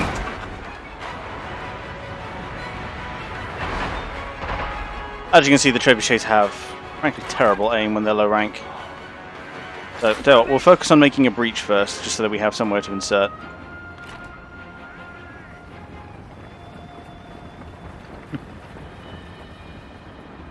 He has figured out where I plan to make my breach, but hasn't quite figured out that I plan to pepper it with arrows first. Oh dear. Obviously, thankfully, unlike some other Total Wars I can mention, they've made it actually rather easy to differentiate between soldiers on the field. I mean, my guys are dark blue and his are light, but, you know, other times, like, all of Lu Bu's guys I think are, like, I think they're, like, black with red accents, so they look really cool.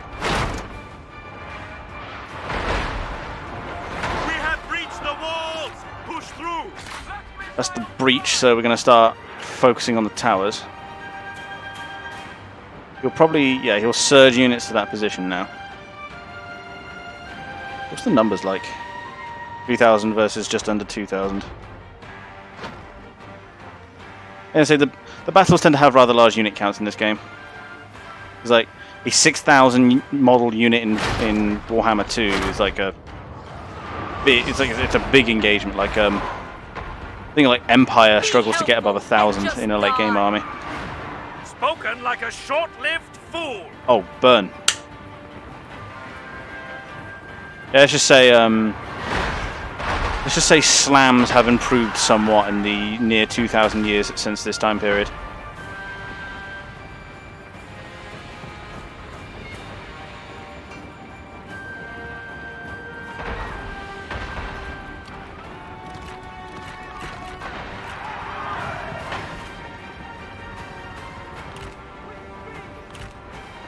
We'll get them advancing at speed because they have nice big shields and can weather tower fire. Oh my god, just hit the fucking tower. Only one of you need to do it and there's 8 of you.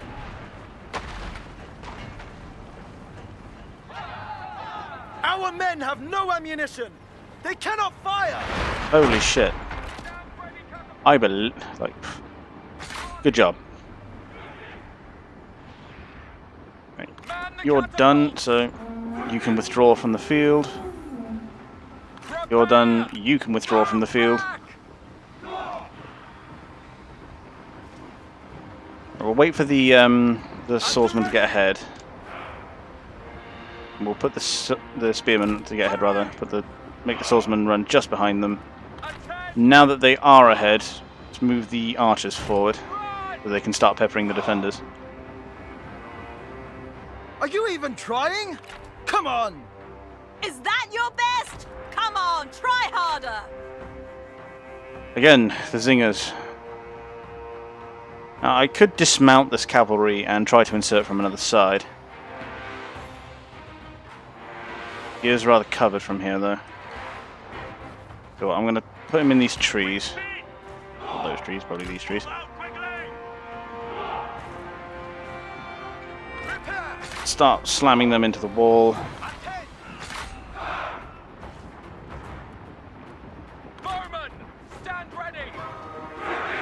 Come on. Just a little bit closer. You're nearly there, lads. Come on. You can do it. I believe in you. Fucking peasants, man.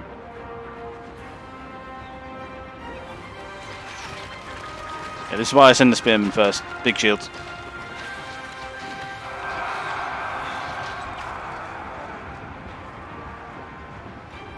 Ready! Fire at will! Come on. Was that traffic or something?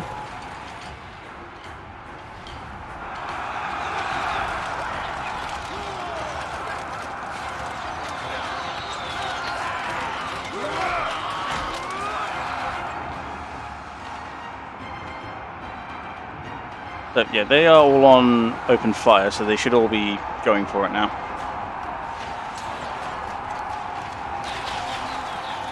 Oh, wow. They actually tried to sally forth. That's probably going to go really poorly for them.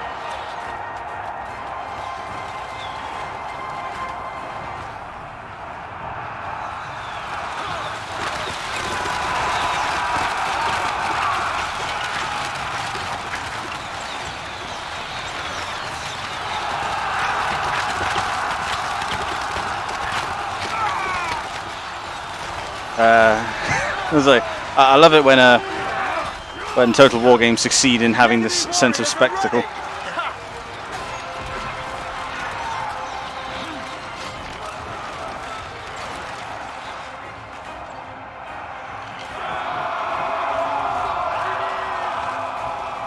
Come on, lose your will to fight right here when you've just reached the archer line.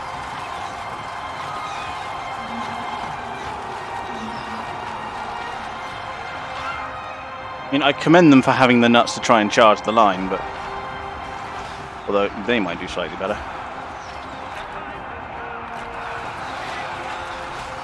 But let's take the swordsman and have them rappel up the walls. Get a bit of a flank on.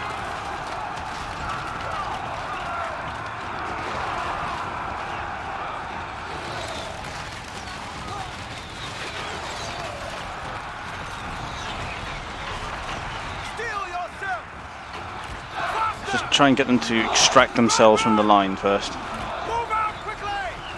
Sword sharpened! Up the wall, come on. We are in place! Up the wall!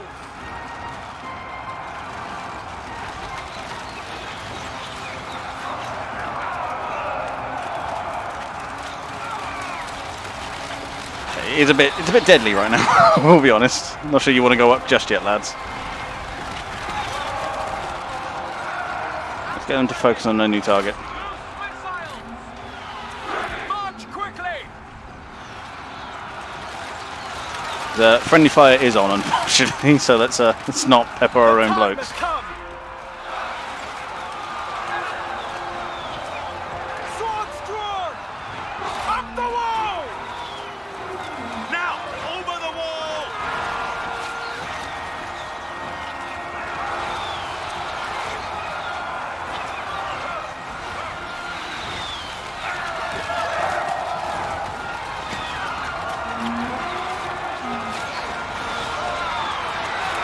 I mean, he's succeeding in keeping me out of the city, but he's taking heinous losses in doing so.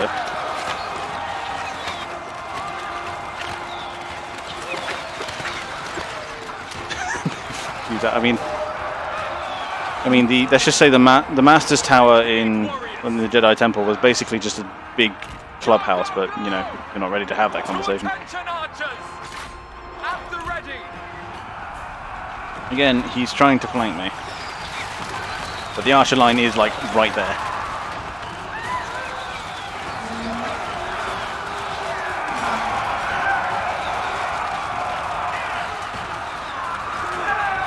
So we should be prepared to take heinous losses.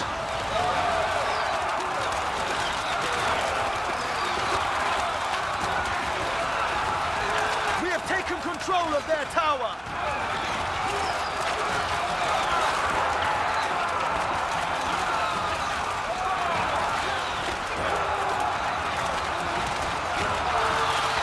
Come on, I can't wait to get better ranged troops so they eat through infantry a bit quicker.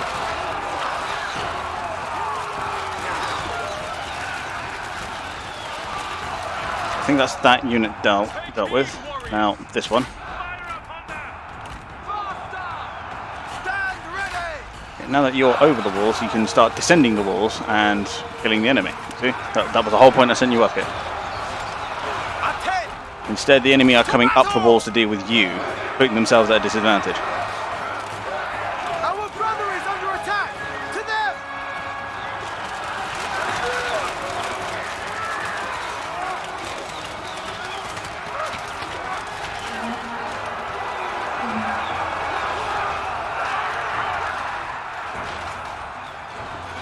There's 230 of them, to be fair.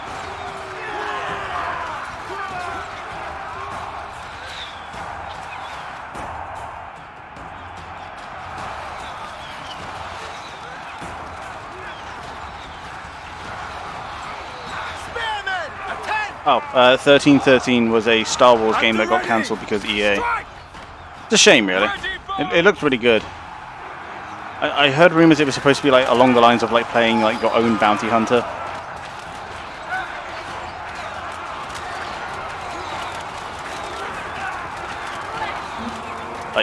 It was one of those games that, you know, the entire fan base was just thirsting for. You know, like fucking. Because we hadn't had a proper good Star Wars like RPG game since really the Old Republic, to be honest. Like proper like pure like pure RPG as opposed to like, you know, the MMO that we got in the Old Republic. As Knights of the Old Republic, I should say. That was the one I was referring to. But you know, the MMO was okay. I mean, I enjoyed it, but yeah, it certainly wasn't worthy of its name. You know, it wasn't Knights of the Old Republic. It wasn't what we were after there. 1313 was supposed to be like this really good. Like it was supposed to be this bounty hunter RPG, and it was going to be Mondo, but fucking EA cancelled it because apparently there's no market in it.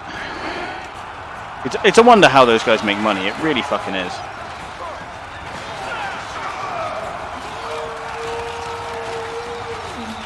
Fucking casualty rate at the minute. I mean, he's losing a lot more than I am, so take courage there. Look the enemy run, Craven. Attend me, spearmen! Keep trying to push through that because he keeps just throwing like horsemen and everything at it.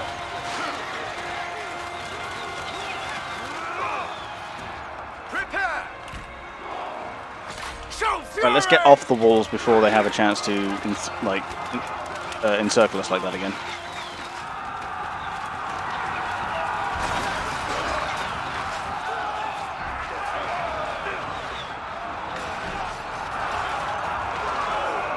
At the ready! I mean, if he's not going to get off the horse against a hero armed with a spear, then sure. Kill them!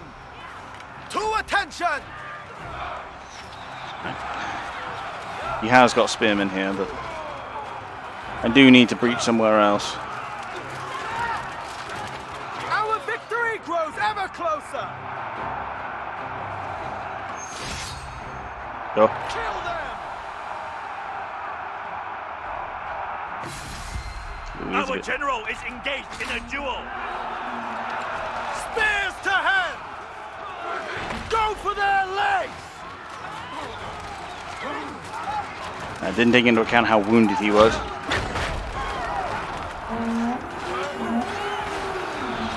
Now they're running. With any luck, it will cause them to follow them out, which will allow the cavalry to proceed to push their shit in.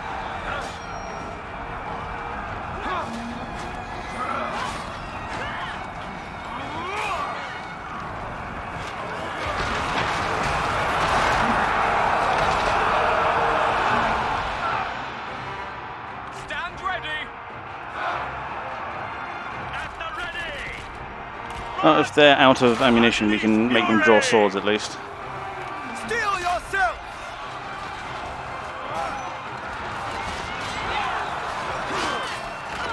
I mean, she's losing anyway, which is encouraging. The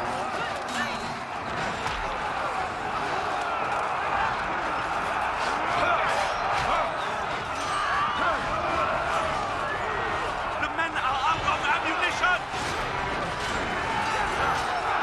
Crossbows, stand ready. Cool, then the whole range line can join in the fun.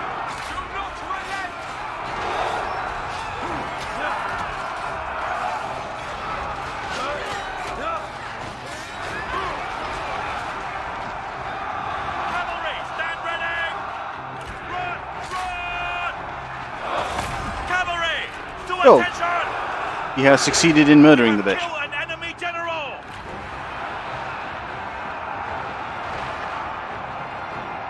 Mike, make ready.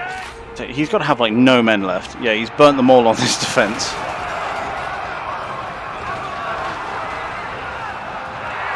Oh, in Star Wars, I mean. Let's see now. Planet where I want to live on. I mean, yeah, Naboo's fairly idyllic.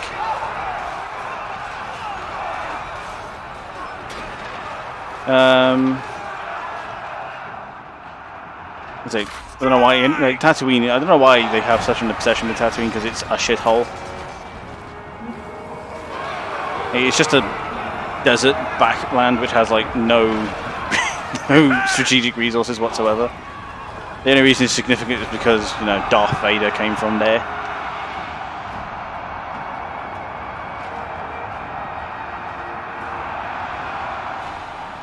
Well, I think we just flood from here on in. I mean, we could kill him, but he's literally not worth the time.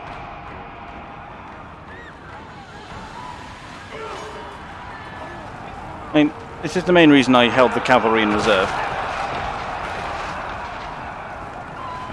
You're joining Imperial in Britain? Yeah, I say, like, if you're not fettered by things like morality and imperialism, then yeah, the Imperial Navy is a very good place to make a good name for yourself. Go!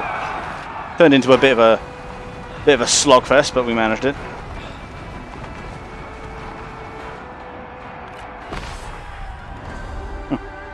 I just got the achievement that still only counts as one.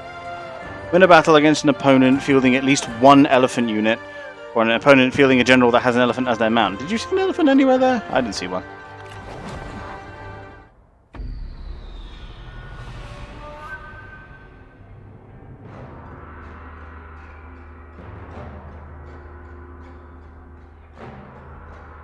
But yeah, I'm holding the cavalry in reserve really saved me though.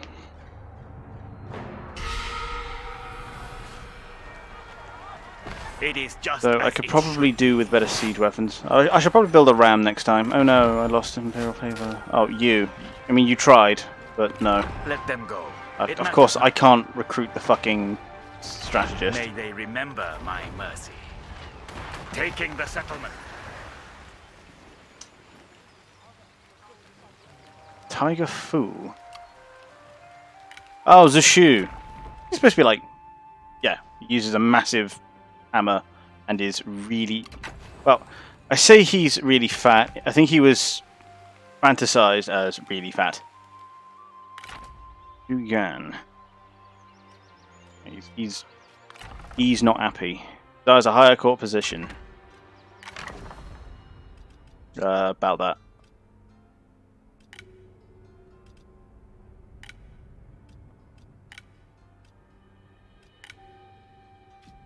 Released from service, removed from office. He'll be mad at me for it. But he's got such high satisfaction, I don't care. I'm not losing a second fucking strategist. Yeah, we'll put him there for now. I'm sick to death of spending huge amounts of money on fucking trebuchets and then just like, oh, I don't like you because you didn't give me a better job. China's plight demands So the merciless other one, action. yeah, is right here. Is that a iron mine? So I will want that at some point. So I'm going to squish Liu Bei at some point. Chu Yu is a beast. Yes, he is. I'm just gonna go Mark's reincarnation. I like your names there. But yes, Zhu Yu is a beast. As soon as I find them, that is. But what was I? No, Chu.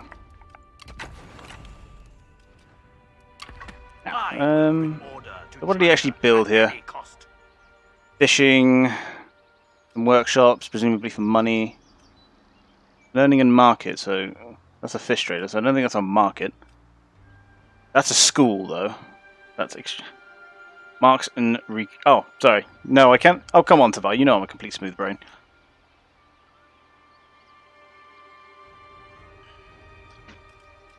And okay, so that's storage. Oh, greater food production, closer than some people get. Yeah, I've seen some people miss the mark hard on some. To be fair, it is quite funny, like going around watching various streamers try to pronounce names, because some of them, man, some of them just not even close. And to be fair, it's not that I'm like bad at reading or anything. It's just that I try to read shit too fast because I'm impatient. I've built like a little demesne for myself here. I need to go nick this though because Donghai's low on food.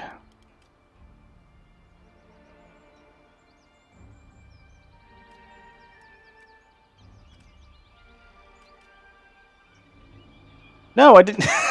I didn't even spot that was a Parks and Recreation reference. As a side, that's kind of genius, Parks and Recreation. The name gets better the more I think about it.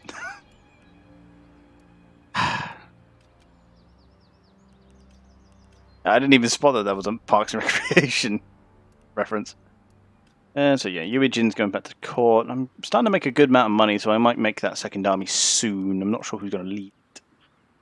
I'm probably going to put Yue Jin, Jia Yuan, probably Lady Bian. She's like a way better commander than Cao Ren, but Cao Ren's like good. But she's only level 1 and she's already got like legendary authority. Yeah, I've seen that too. Like, although, you know, surprising that the Americans have never heard of Justinian. I mean, to be fair, I've only heard of him because I'm a gigantic nerd and love history. So, you know, it's what it is. We patiently await your answer. Eat my ass. Your choice. Fucking Yuan shall.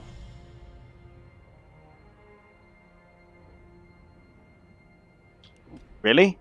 Really?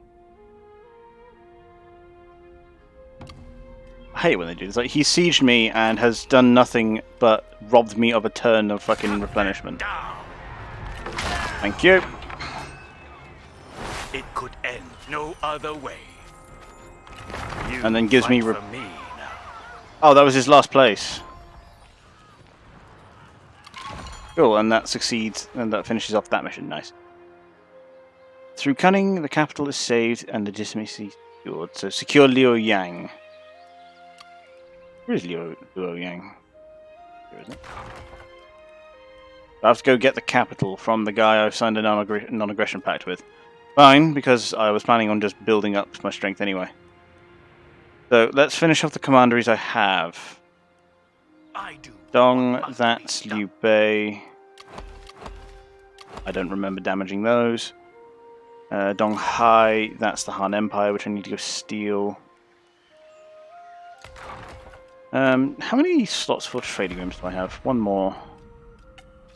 Who's willing? And Kong Rong's right there, but I'm not about to start a war with him, so... A successful... There's Liu Bei, he has Dong, and all of Langya, actually. I think it's up here. Yeah, I'm gonna steal Liu Bei's land and secure Dong Hai, I think. Is the way that's gonna go. I'll sit him there just to replenish a bit.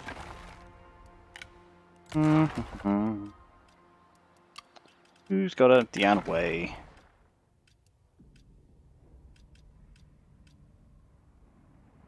I think that's... Abundance is really good. I mean, if I'm going to make him administrator, which I think he is. Yeah, administrator of Chen. Mobility for now.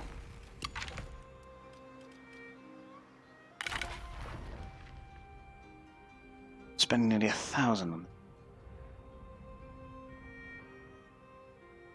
Very loyal to, well, he's loyal to Liu Biao, who I think is gone by now.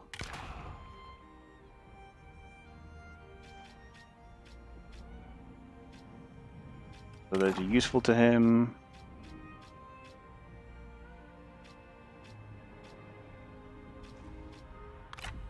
Give that to him just to make him a little bit happier. Useful. Give him that because that's just good for the army. Let's give him another turn of replenishment, and then I want to take this before Zirong here gets any ideas. Well, there's Liu Bei. I think I've got a non-aggression treaty with him. I have a request for Go away. As you prefer.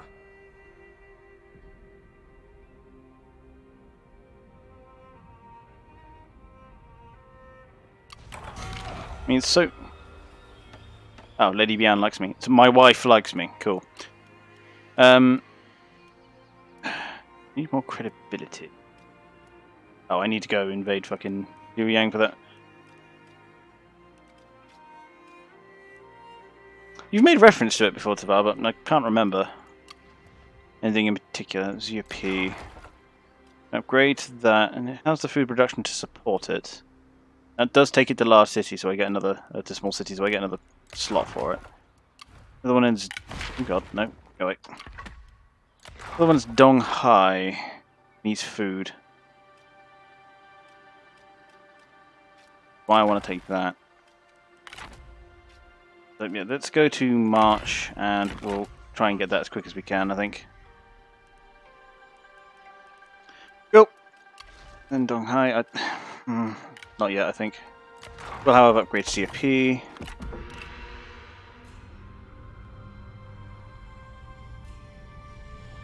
Take this in friendship. Military access for a clay axe. Well, I need to betray you, so no. Another time, then. Yeah, this is generally how the gameplay goes. I mean, I've expanded a bit now. I go by ownership. How far am I from? Yeah, I'm not too far away from Marquis. Which ship would I want to command? Oh, the Executor, no question.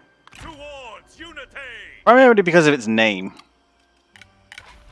Yeah, much better than Executor. Come on.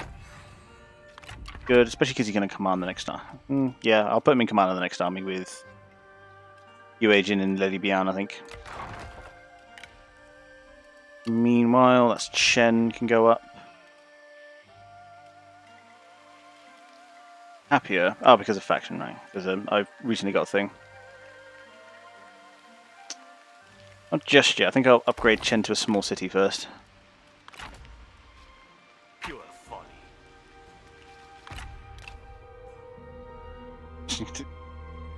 As I said, Executor. I mean, come on.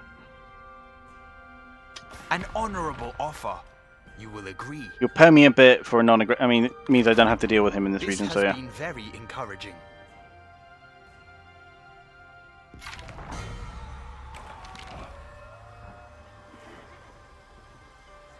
A little. That's topical.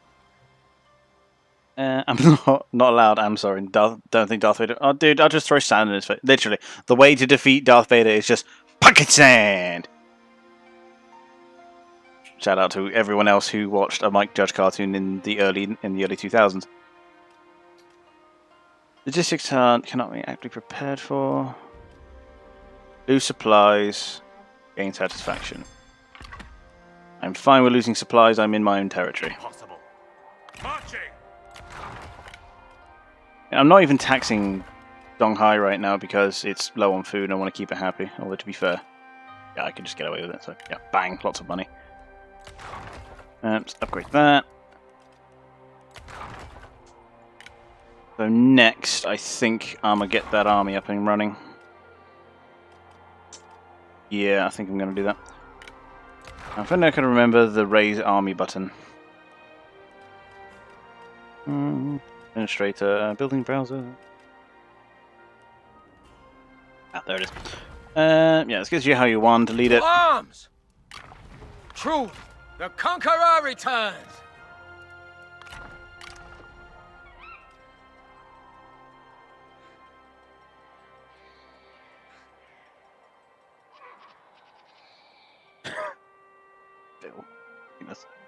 What do you mean? No. I mean, to be fair. I was trying to keep them happy. Well, fine. I'll rephrase it. I was trying to keep them from rebelling so I wouldn't have to go deal with it. But as I've just noticed, now I can tax them and they won't rebel, so taxing has commenced. So, okay, he can get tiger and leopard and tiger cubs, so let's... Oh god, no. Let's get rid of these two piece of shit lancers. Yeah, you can fuck off.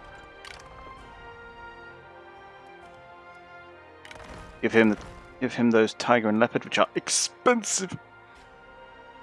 But I'm making a good deal of money, so I would ask this. go away. As you wish. Yes, as I wish. Now I wish for you to get the fuck out of my house.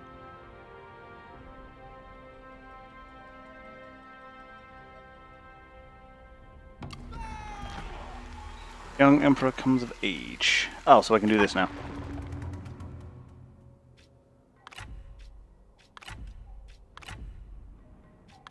Yeah. Political maneuvering. Increase favor, decrease favor, enemy of the Han. I see. There's tiger cubs in owl. They're expensive too. Obey the heart. Then let's get you a gin. Unify in one direction. I like the resources. Oh, in which case, unify in one direction. No, I hate their songs. Fuckers. Harry Styles can suck my tucker. Character experience, and we get actual archers. Useful. Speaking of which, you. Fuck me, you're miles away.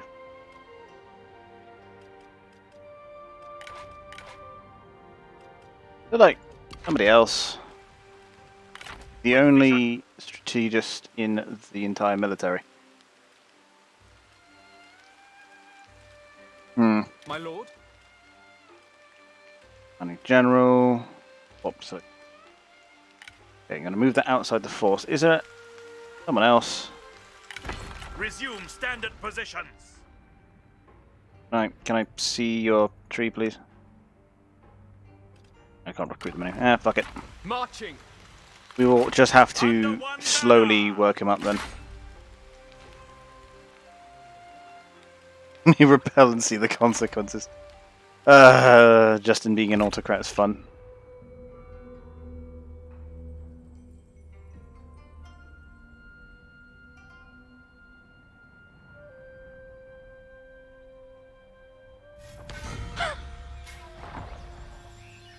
Looters.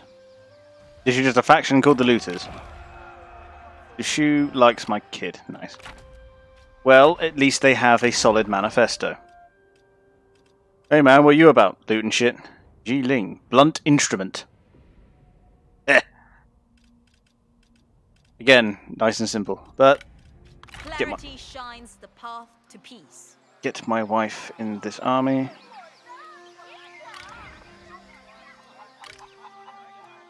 She can have... I think she can have the spear guards. Spear guards and the crossbowmen, because we don't need any more of that. Although, to be fair, I could give her 2 tiger cubs as well and have that be a force. I mean, it would be highly cavalry focused, but I think that's the point with Cao Cao.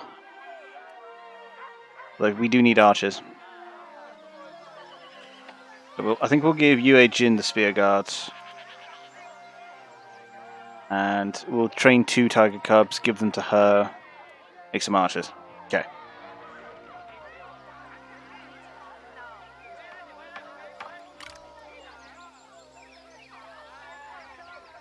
I mean, there's always that way of thinking of like, if your people are rebelling and you have to resort to negotiation in order to deal with it, then you've already lost. Like,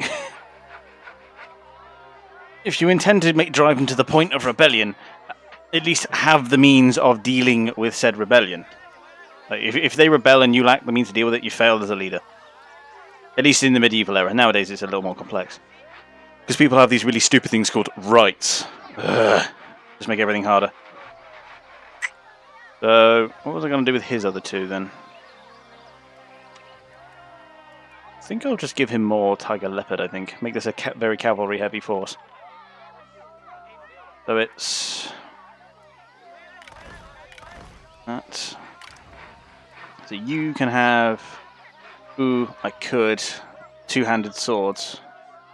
Yeah, because they're going to be aggressive infantry anyway, so they don't need shields.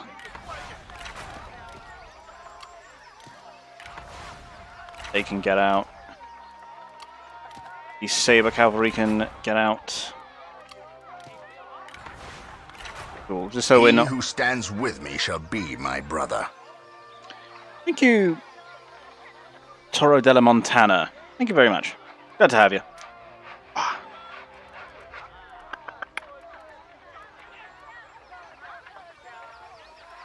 Ah, yes, now I remember what I was doing.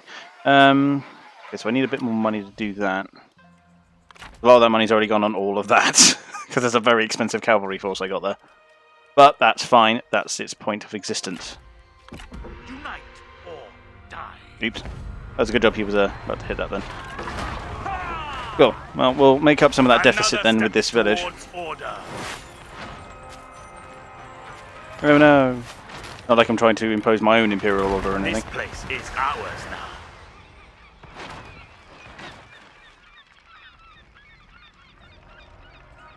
That's the point. I should probably upload stuff to the YouTube channel.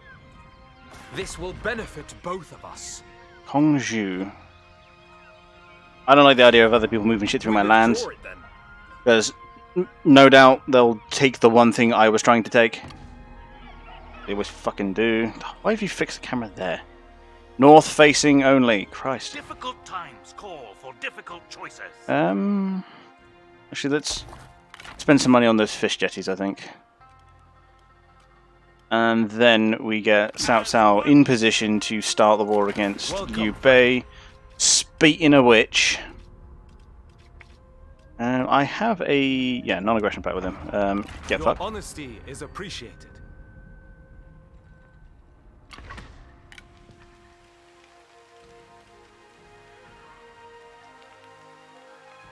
The thing I can accept is not open rebellion.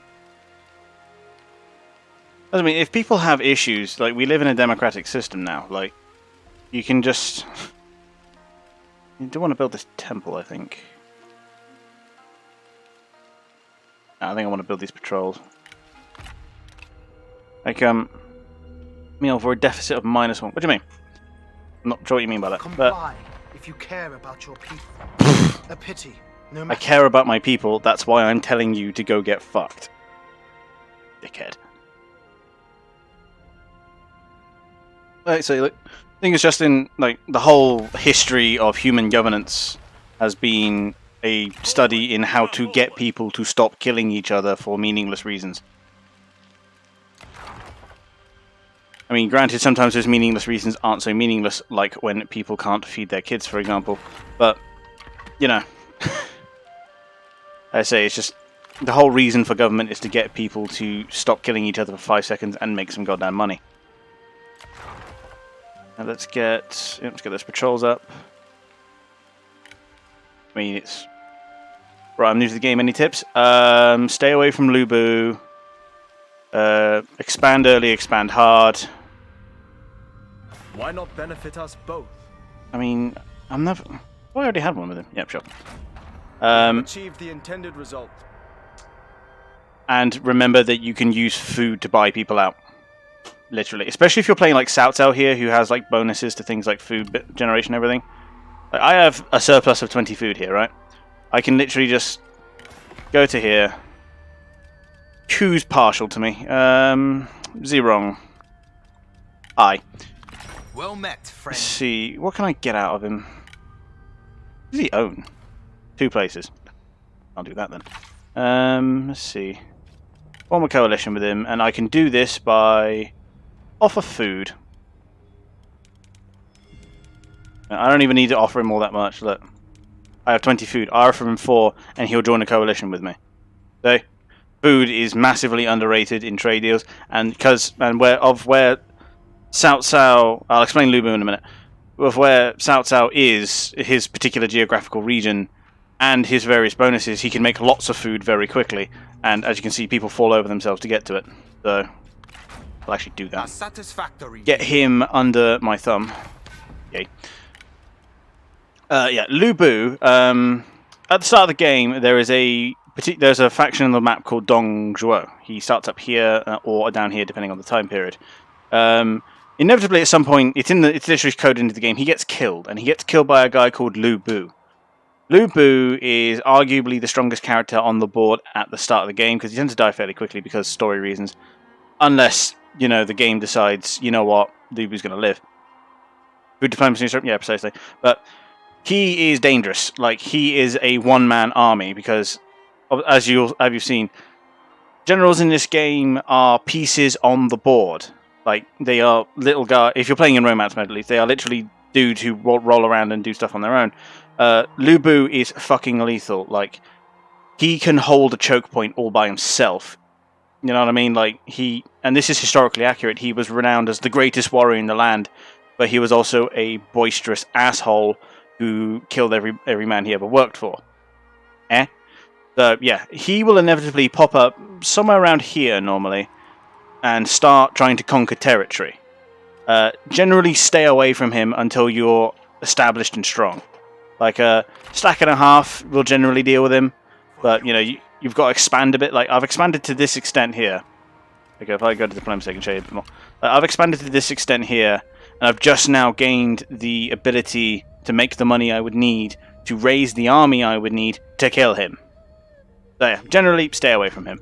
Unless you plan to play as him, in which case, if you're playing as either Dong Zhuo or Lu Bu, be an asshole at all opportunities, because different factions have different methods of achieving their little goals here. I'm not very good at intrigue, so I'm struggling with this credibility stuff. I tend to play Sun Ce or Liu Bei. I tend to do Gong Sun San. I tend to do quite well with. But they get their special resource. This here, theirs is called Intimidation. They get it through being the biggest asshole possible, executing heroes when you capture them, executing captives when you capture them, burning cities to the ground, that kind of thing. Being as big an asshole as you can possibly muster. If you're playing as them, generally. But yeah, the game is fairly... Yeah, the Han are pretty weak. You can steal all their stuff if you want. But yeah, generally the game does a fairly good job of teaching you how to play. And things with all Total War games, it's a case of picking it up slowly. You can play South. Yeah, South's fairly easy, and this is like his start in the game is actually fairly advantageous, and that's historically accurate. He went on a like in this period. Cao Cao immediately went on a fucking tirade and took over most of northern, like all of this, most of northern China, like within his own lifetime with time to spare, like. So the Han are generally free real estate. Yeah, if you're starting off as a normal like warlord like I am now, the Han Empire here are free real estate.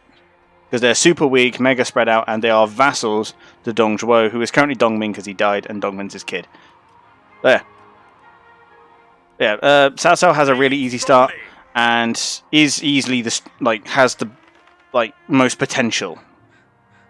But you know, most people like him anyway. Like I tend to be a Wu fanboy, but you know I like Wei. Like I say, this game is basically Total War and Dynasty Warriors had a baby. So I've cancelled my non-aggression pact with him. Do I not suffer a penalty? Wars targeting coalition members will generally... Do I not suffer a penalty for just having cancelled my non-aggression pact like every other fucking... With due process. Like literally every other Total War in existence, you normally have a timer. Like you've recently cancelled a non-aggression pact with this guy, you can't just declare war on him straight away. Let's get the military infrastructure there as well. Spend a bit of money on this army. Get these guys in, and then he had spear guards, but now he doesn't. I needed spearmen with shields. Their shields are frankly pathetic. Now if I get Jan's shield guards. We'll go full sword infantry with him then. I just needed ones with shields. Because if I don't have to, I might just go for Liu Bei now. His army is most certainly in Dong. He's at war with no one local. Ah, there it is. So 3 more turns and I can start kicking him in the teeth. By the way, the Han also control a bit below Zhangshao. It's a little fishing village. Really? Where? I'll look in a minute. But yeah. Well, this game's actually going really well. I guess, like, my problem is often I think about shit too much. And, like, I tend to, like, gift from the Really? You gave me... Okay. I tend to, like, overthink my moves and, as a result, hesitate. But if I don't think about it, I generally do quite well. I have found. We'll get one of those in, and then you. We'll give you your archers, because we need some of those. Then get the tiger cubs and make this a very cavalry-heavy army. Thanks to that gift from the Emperor, I could do that. I'm now losing lots of money. Let's see, what can I do about that? Caution! Douse is the heart's desire. Need quite a bit. I have 4 trade agreements. Control a bit beneath Zhangshao. Oh, right here. Oh, this bit here. No relationship with you. Excellent. Talk. No one. You are literally just some dude.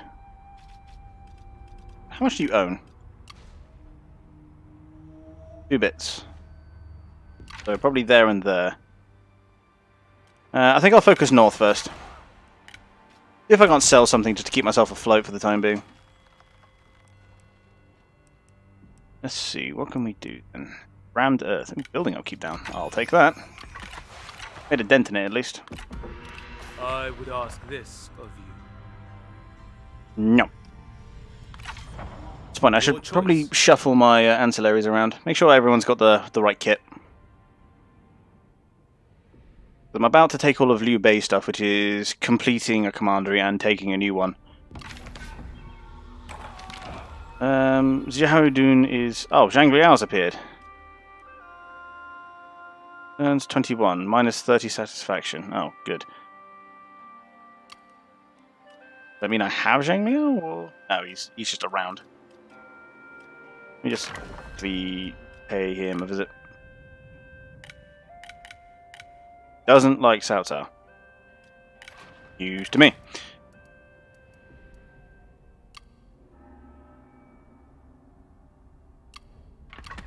Probably because of the whole scandal thing.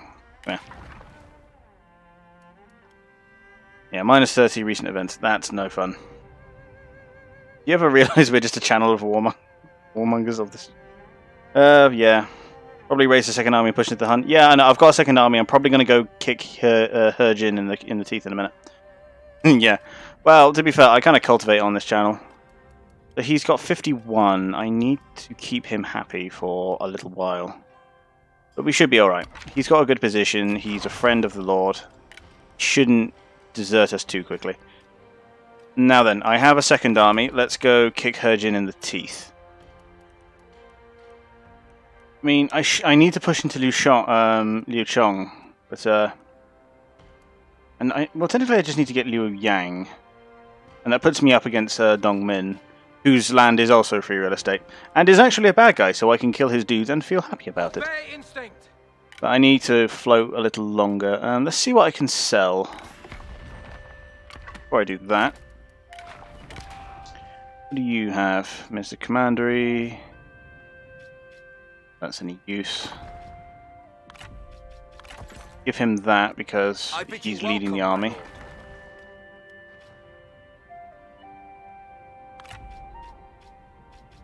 Melee for cavalry.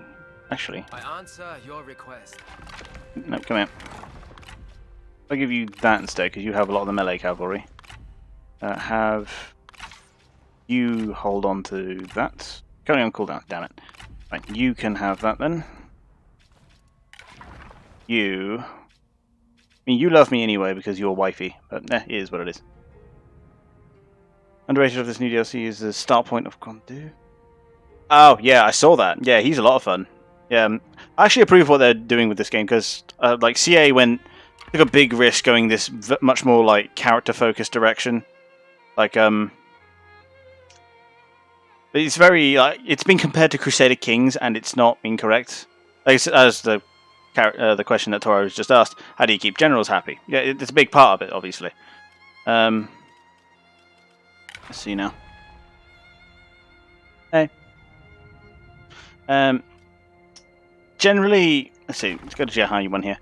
You can see sometimes they just like you, like innate satisfaction. Like, yeah, no, they say giving items for it is one way of doing it, but you say innate satisfaction. Sometimes various things you do in the Empire will give you satisfaction, like right over here. Where is it? Did I leave it? There, right there. See this? This is a regional building, it's a temple, and it says satisfaction 10 faction wide. That is every general in my every general under my command has plus 10 satisfaction. Really good. Literally, just flat. Everyone's happy with me because I own that temple. I guess it's like legitimacy or something. These little schemes here are unique to Cao Cao. Like they literally just help you keep them on hand. Also, giving them high court positions in here. So putting them in these positions here will have them. Will bring their satisfaction up quite a bit, actually. Because a lot of the time, they start getting narky with you because they don't have high court positions. Now, the question then becomes, well, how do you get more court positions? And the answer is, get bigger. When you progress up this tree, you'll get more positions to put them in, so that'll help you hold on to them.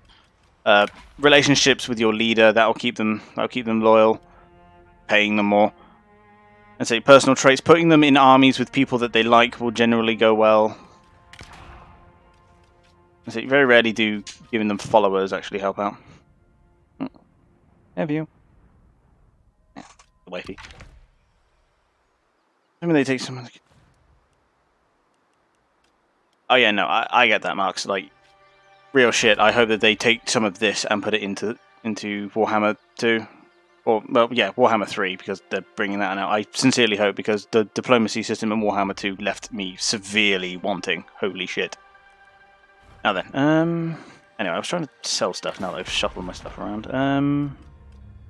Who likes me enough to buy stuff from me? Kong Rong does. Enter freely, friend. Come out. Trade ancillaries. I can only give him this War Axe, which is Resolve. Don't have any default general, so yeah, you can have it. Coin. I want money.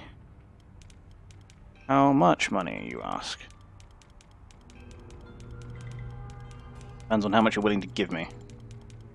Nope. So, I could accept that, but it's still 0.4, and so long as this number here is green... What does that number mean? Which number, Dora? But yeah, so long as this number here is green, he'll accept whatever deal you give him. So I can actually do stuff like this. How was that? No, a little bit more. A little bit less. Nope. Off. Squeeze every penny out of him. Of friendship. Cool. If you're on about this number here, that's satisfaction is a measure of 100 to 0. 100 being the max, and the higher it is, the better it is. Generally, if it dips into like below 40, they're in danger of leaving you. But if it's like over 70, it turns green, and they basically can't be convinced to walk away from you. Because obviously, everyone else is going to be after your legendary characters. Some of them you'll struggle to get rid of, like Lady Bian, Xiahou Yuan, Xiahou Dun, because they're personal friends with Cao Cao and therefore are very hard to get away. Generally, you have to kill Cao Cao in order to get them away. I have enough money now, so 2 more turns and I can invade Liu Bei. Big ones on the colour. This is good for all. Oh. Another time, then. Oh, that's their level. I just realised what you meant. I'll show you in a minute. This one here. The colour dictates their type. So, different leaders, like all the generals have 5 different types. This I'm sure you know. And they all have different unit specializations. Like Yellow here is a commander, and he's good with melee cavalry. That's their level. I believe it goes to 10, and each level ups all of this, therefore just making them stronger in general.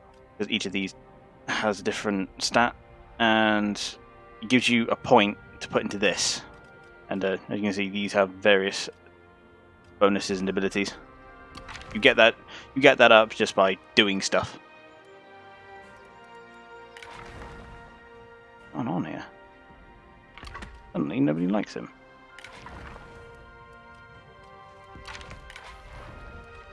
I think it's that scandal thing that just went on. I'm trying to find it.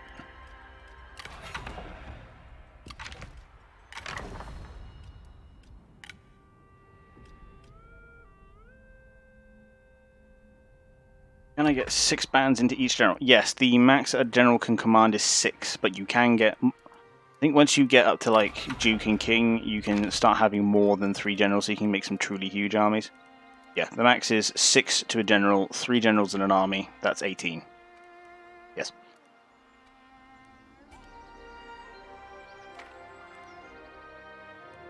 And then in records mode, generals aren't normal like little guys like they are in Warhammer 2. They are embedded into a unit. But here and I almost always play in romance mode because it's funner. Greetings. Can I kill you yet? From the chaos of war, stability is restored. Yes, but you're not going to be a part of it. Attack! Let's kick him in the net. Okay. I was going to say invisible Cao Cao all of a sudden. rid China of strife. Cool, now that that's going on, what's your army like? Nearly ready. One more turn and we can start the campaign against. Sorry, how? I'll show you in a moment.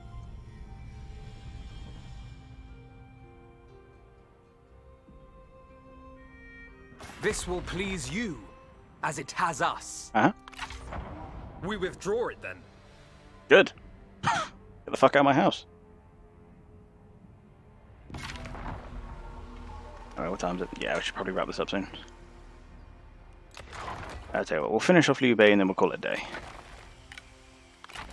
An invisible I alone possess Cao Cao. the vision to lead. Spare none. Oh yeah, I was going to show a thing. No mercy. No, you just press the recruit button. Yeah, I would show you. Both my armies are full.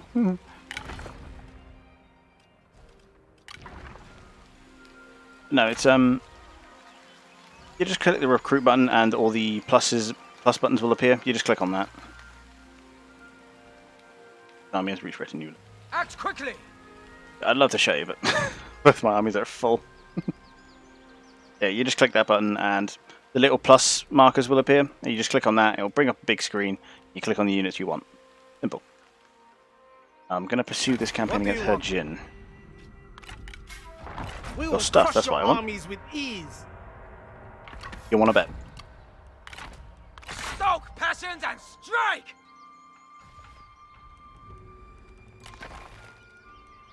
Today, we I don't know why remove Cao Cao was the suddenly threat to stealth Cao Cao. China. I'm actually going to take on this myself. Can I do that in the end of game two? winds of Not the first victory turn. blow in our favor. Yeah, the Beauty and variety presage the death of nature. Can't do it in the first turn, but yeah. The moment you have a city to recruit, there has to be like a province center, the main city. As soon as you take that, you can start recruiting. No more than you do your duty.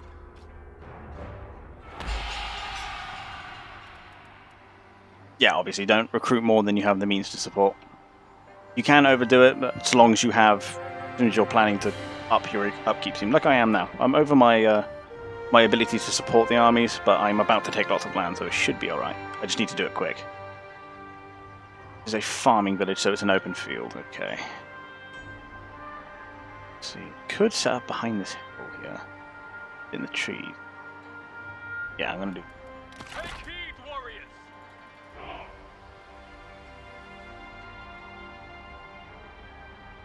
Put them there, and I'm gonna move them into this divot here. Excuse me. Arrows! The archers follow them up. The time has come! Ready! No. Trebuchet is going to go here. Archers along this ridge, I think. Have the cavalry ready to sweep round the side. Take heed, warriors! Stand ready! Archers ready! Like under second marquee or something.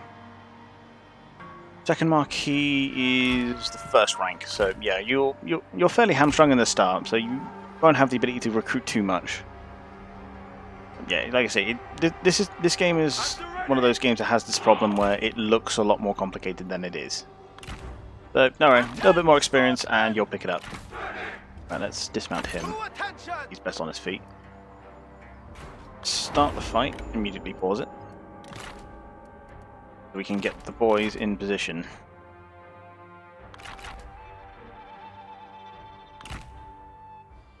Put them there. Turn off skirmishing because I don't like pussies in my army.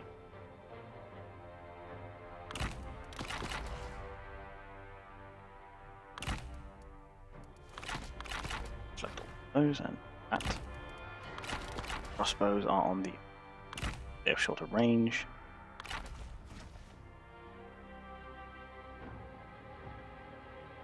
Horsemen can sit here, ready for a charge on that end.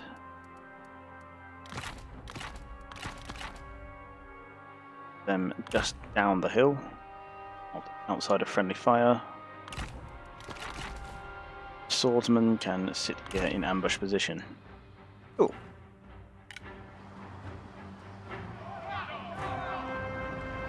I'm intentionally moving his armies. I mean, it would be useful for tutorial purposes. Which, to be fair, was largely the purpose of the stream. I did this purely so I could show a friend of mine the game and how it works, just so he could make his mind up on whether or not he should buy it. It's my personal opinion that he should, but it's up to him. I mean, to be fair, I don't even have that many hours in this game.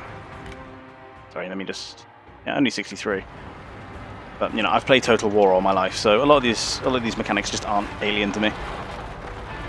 Like, I remember playing Rome 1, I think was my first one. And I played that for hours and hours when I was like 6.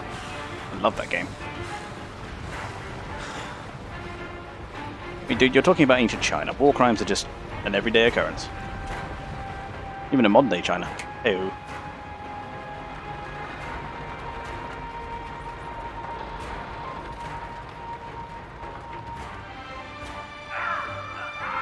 Firing on units with giant shields. Spearmen, attack! Take your position!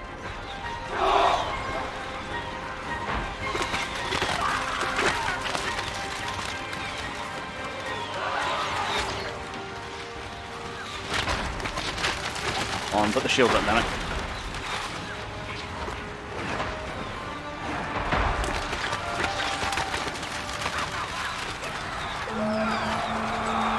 Our men are spotted.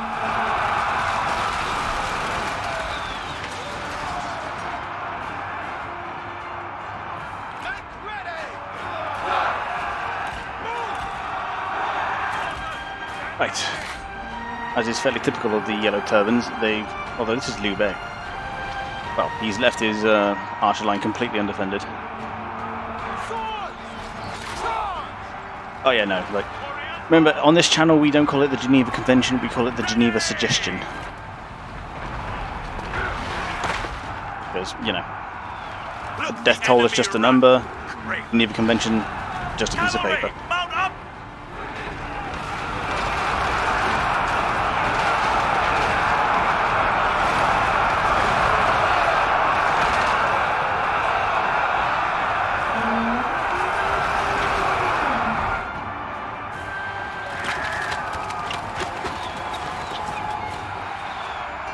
That's gone fairly wrong. To attention! Open fire! Run! Run! Oh, this unit's about to get fucked. Suggestion. Yes, the suggestion. Maybe not. Yeah, the trebuchets suck until they get experience, but they're vital for sieging cities, so, you know, can't live with them, can't live without them. Fight! The enemy unit flees! What cowards! To battle! They're currently smashing against shield wall formations. It's Prepare! just going swimmingly for them. Formation! The time has come! And I've got cavalry wrecking his entire back line. As he charged all of his units forward and didn't apparently account for the idea that a cavalry force from Wei might be waiting in the wings, like it always is. It's a fucking Cao Cao. Cavalry is what he does. Got like some of the best cavalry in the game available to him very early on.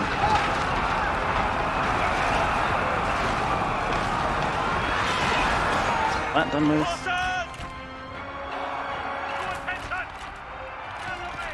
This, that, one goes here. These are spearmen, but we're hitting them in the arse, so as long as we retreat quickly, it shouldn't be a problem. Look the enemy run, Craven!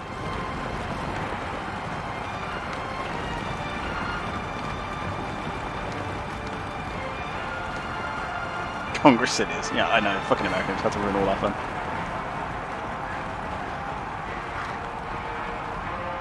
Like, some of these shots in Total War are just loving the bits. Unintentional charge.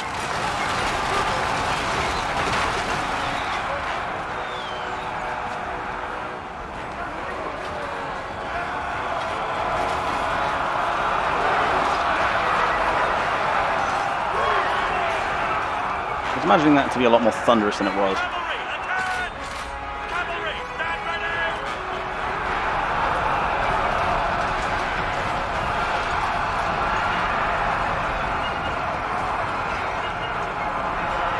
Like I say, with this game they went for spectacle, and boy did they deliver.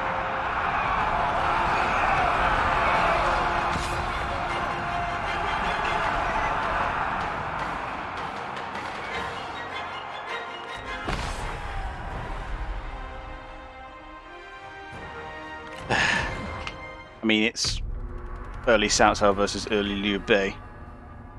I would be defying the canon if I didn't push his shit in.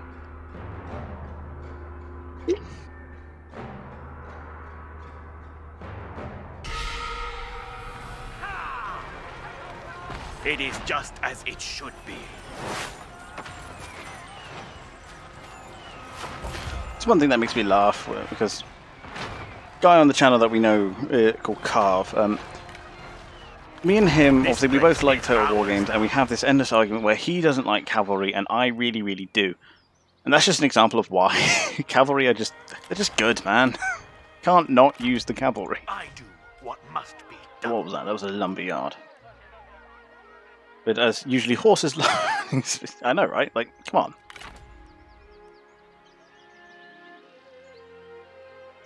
Like, when you could teach a horse to not run when it sees a spear. Come on. The pointy thing. You love pointy things. Who doesn't love pointy things? Right, there's his main army. Like one you. Peace, not war, should be our goal. Peace with Dongmin, he'll pay me. No. As you wish. His fucking tactics changed a bit, innit? From trying to make me a vassal to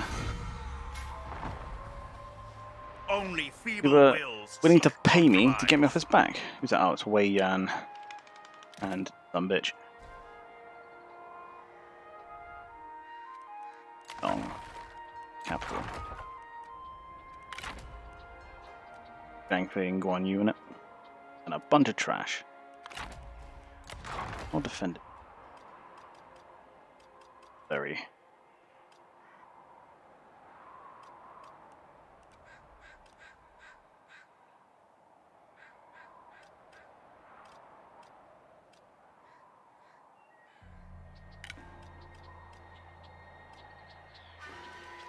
I'm actually going to turn that into a garrison, I think. Not a terrible amount of men, and most of the places around here are fairly well fortified. Shouldn't be a problem. I will rid China of strife. Still lacking money. I'm doing my part too.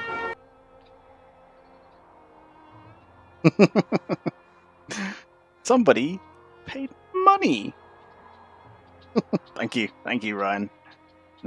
Grats to Boss T, who has just been given one whole emote because making it on Twitch these days is a hard job. But it's a really cool emote, mind you. Strike with fury! To arms! Yeah, that's a knockover. Order has been You restored! lost one. How did you? A fine settlement. We'll take it. That was his last place. That was Liu Biao. Peace through conquest.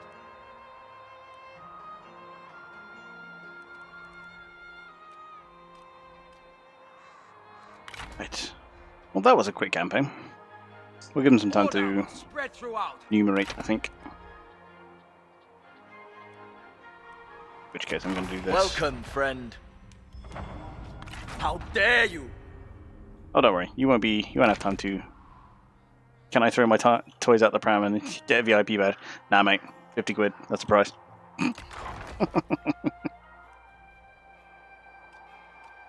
Sure. I'll see to it after the stream. Oh yeah, I just seem to do a bloody trade route.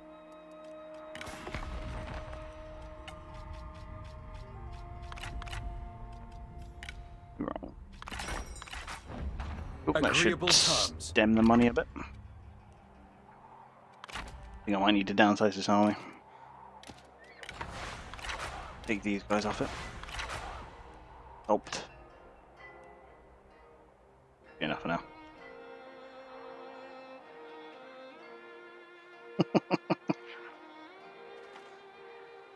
Let desire But mate, shape and guide passion. I am nowhere near big enough to be employing mods just yet.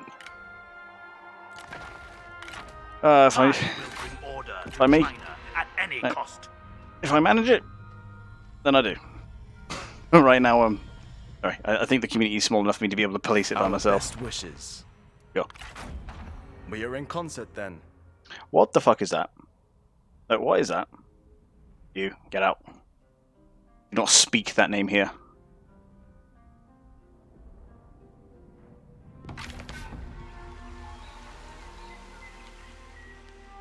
Going for Dong.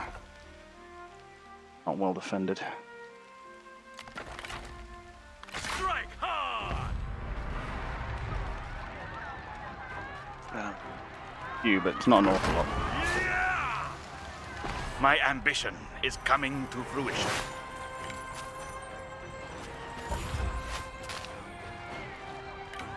Hey, fucking coming in here, dropping all these bloody weird assy. What was that? Oh, that's one of yours.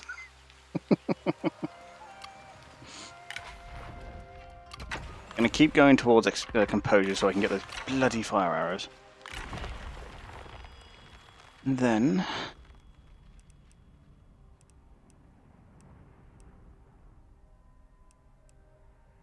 money from commerce. Peasants. Whatever.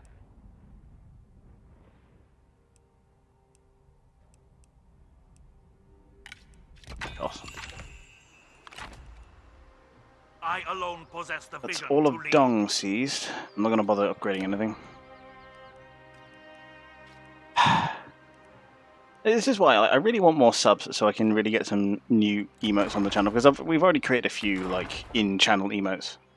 Is it best to occupy? Generally. The other two are there if you want to make a bit of money, like a good deal of money, quick. Ooh, wow, that's a nice fucking Pokemon emote.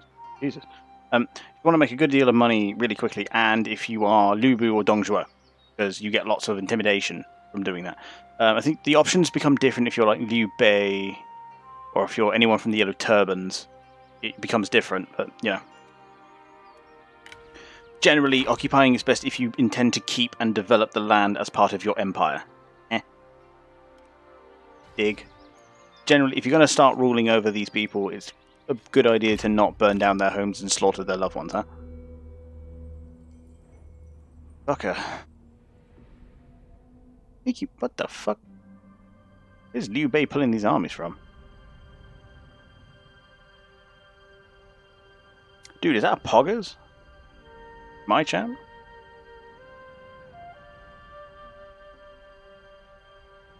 Fucking XQC.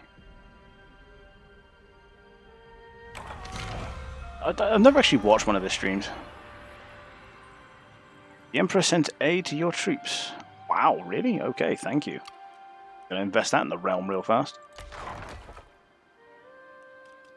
Dude, my first Poggers in my chat, I'm honoured.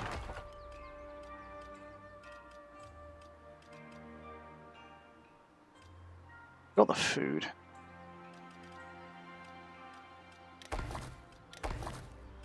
That building. Or anywhere else in the province I could probably put stuff. Marketplace. What do I really need here? Troll towers everywhere. Got not much, and that's poorly defended.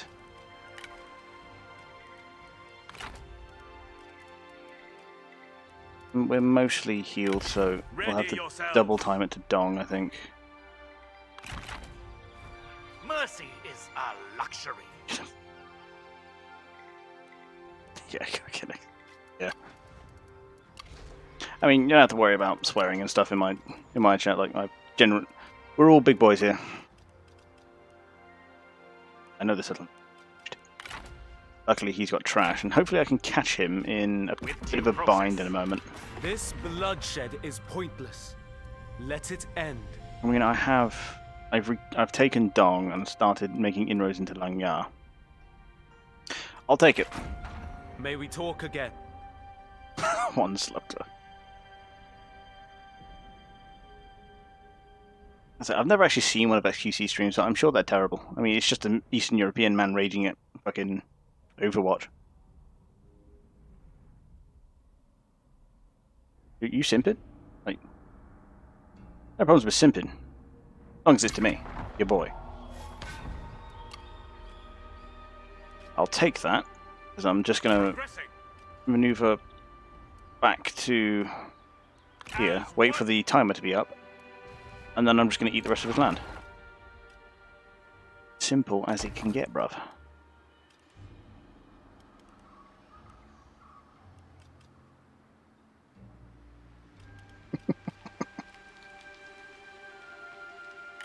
Yeah, true. Very true. Yeah, that's what I mean. Like, I'm not interested in the drama so much, but you know, it's fun to watch. But man, would I never want to be involved in it.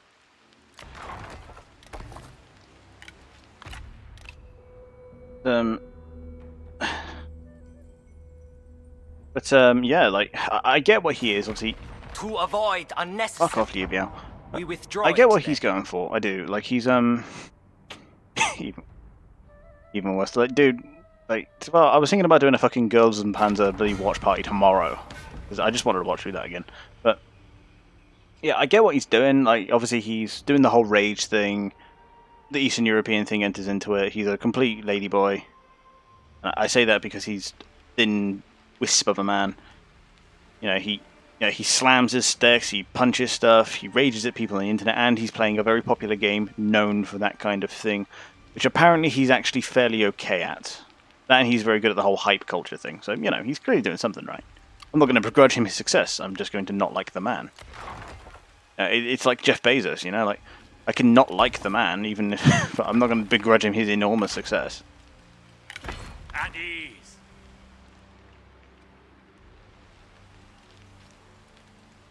I think it's more that, like, oh, you're saying even worse to French Canadian. I know, he hasn't even got the decency to be actually French. I mean, come on, commit. You score like 2% less angry? Yeah, come on. Apparently you're not allowed to punch the desk anymore. Okay. Yeah, better games, Papa John's. Yeah. No, I get you. And like a lot of the time, it's a case of like all this drama is whipped up for the purposes of viewership because man, do people like watching it? I mean, drama is the same reason people watch fucking, like soaps, like EastEnders and shit. It's the same reason. Like people like watching other people's lives go to hell. It's just a thing that happens.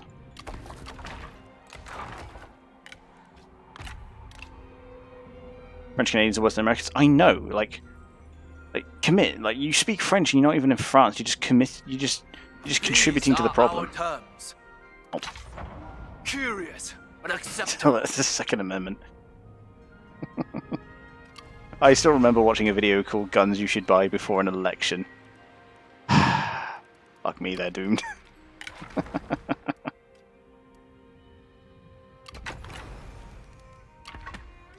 I am from Europe. No, don't worry, most of us are. But obviously, I'm English. Tavar's German. Justin's Greek. Like, don't worry, we're from all over here. Let's face it, in America. Yeah, I know, right? Apparently, we're supposed to have some special relationship, but we ain't seen that fucking pay your dividends in a while. But I need to start building this palace here in Shen. Get the administration office going. I mean, it definitely was like. Right now, they're in that reality TV show phase where they're like Oh yeah, Chris is Dutch. Good point. Where am I from? I'm from fucking I'm like English. Like, Southern English, born and bred. Like, I've only ever been to France, and I enjoyed it because, well, it was Disneyland. How the hell can't you enjoy it? French people are assholes, man. Other Chris, yeah, other Chris is Greek. But yeah, like like America have hit that point in the reality TV show where like the big like end of year episode happens. Hungary, nah, welcome, welcome. Always enjoyable to see a new face, like a new country on the map, like expanding out. Quite diverse. Yeah, yeah, I've heard they are. God, hello. Dong is very unhappy with me.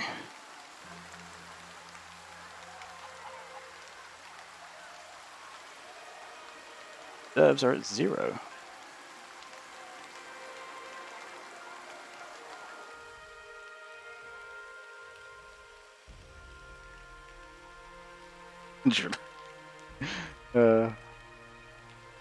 Their reserves at 0.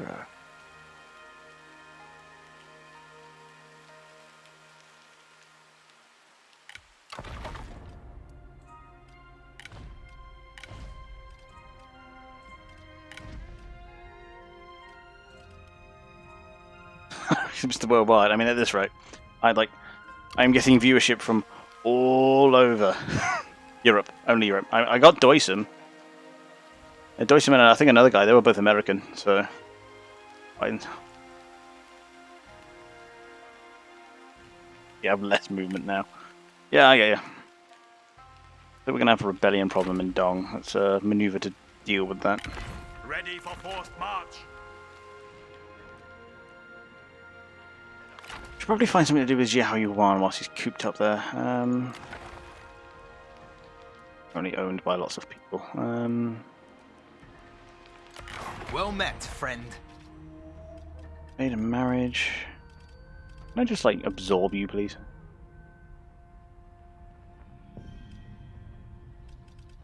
Eve, alliances, war. Dong. Yeah, I know. I mean, it was inevitable that somewhere in the world was going to have, you know, names for rude parts. In fact, I'm pretty sure there's a village in Scotland called Vagina. So, I'm not making that up, by the way.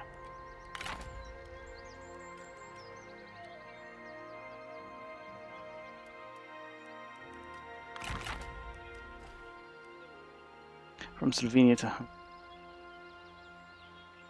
We've updated no Rick... Alright, I'm trusting you on this. Because last time, these motherfuckers rickrolled me. Right? Oh. Good. Good.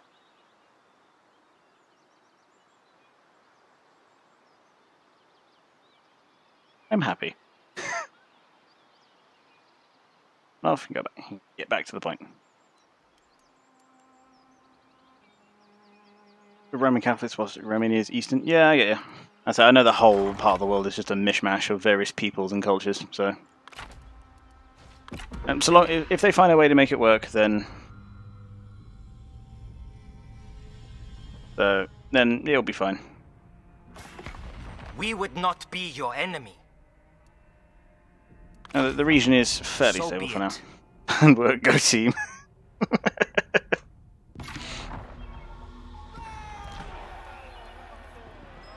Dushu and Dian Wei. Nice, I can form them into an army soon. Just keep building up the realm, I think. Well, I'm getting close to Marquis now. There's the rebellion. Resume standard positions. Time to deal with the rebellion the normal way.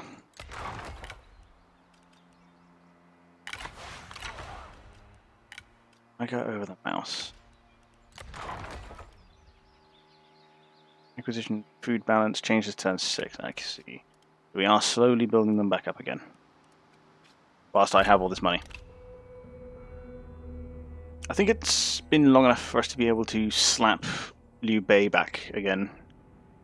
We can clap him, deal with that.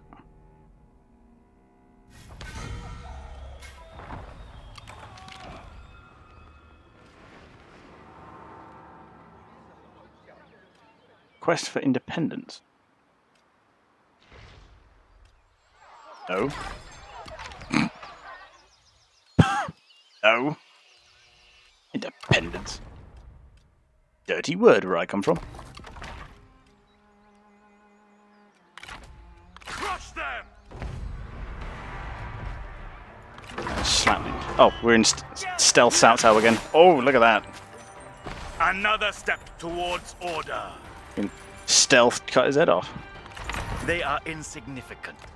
But we're now making reserve back again, so we're gonna come back. I think it's been long enough for us to slap him again, so we shall proceed to slap him out of existence, I think.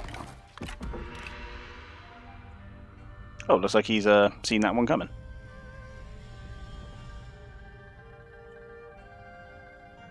I think as countries that were in the Warsaw Pact as being in Eastern Europe, well, yes, no. Bear in mind that a good deal of Germany was in the Warsaw Pact, so it really does depend.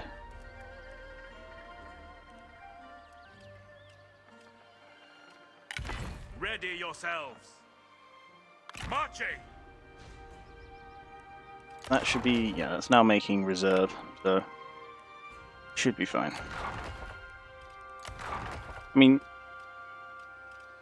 Tavars talked before about how the infrastructure, particularly in East Germany, is just shocking some of the time. Purely because the Soviets were avoid bad at that. unnecessary we withdraw it then. And one of my favourite photos, is the image of Berlin from above, where you can see it down the middle. There's new halogen lighting and all this modern white light coming from west, and old Soviet yellow lamps coming from the east. No, seriously, yeah, no, that is where it comes from. First was NATO, second was Warsaw, third was either.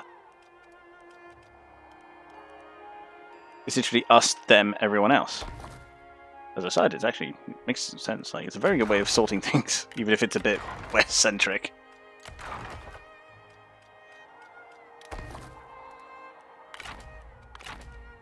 He's gonna land around here.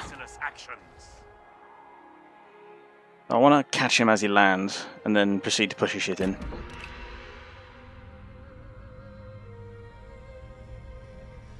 Landed there. I upgraded this region recently. Hope I have.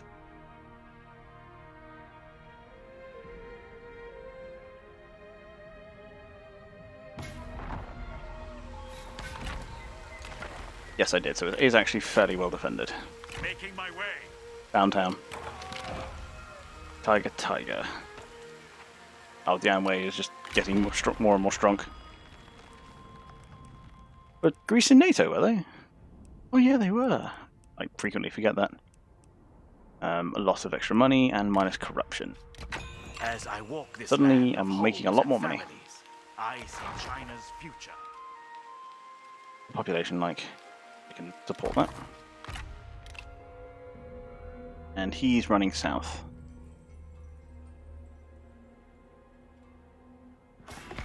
You would not need to fear us. It's off. Your decision. decision. You're just some asshole.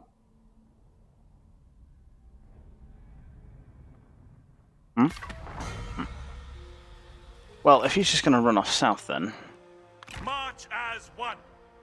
I'm just going to get in position to nick his stuff.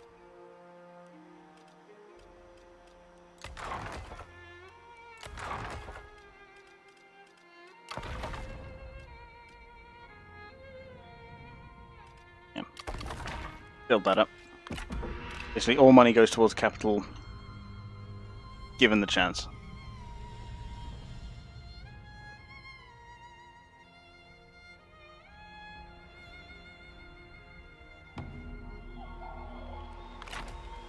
Here we in. 201. Destiny awaits. And I'm getting close to Marquis.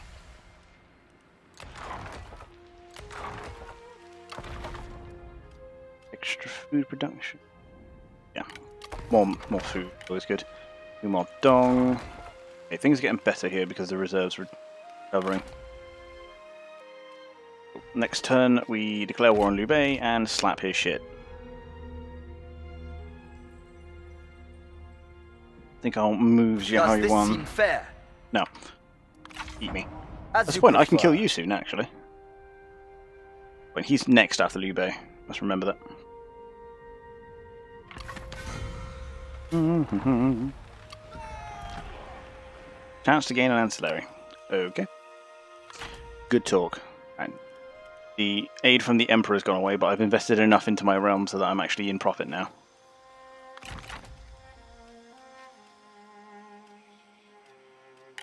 Be ready to move. Force march it all the way over there, just so that if Yubei does come back... Friend.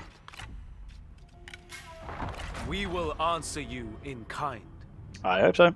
I hope so. Big fights make for good viewing. Standard stance. No. Show fury. Oh, yep, we've got stealth Sanso again. Ooh, it's going to be a big fight. Let's build... Towers? Battering rams. Huge towers, I think. A tower. Build 2. Attack! I don't know how I don't know what they're firing at. No, see, you can see them there, but you get close. See, you can't see them. Literally, Cao Cao has invented stealth technology. So I know Liu Bei went south here. Has he already taken that? I think he has. He's sallying forth.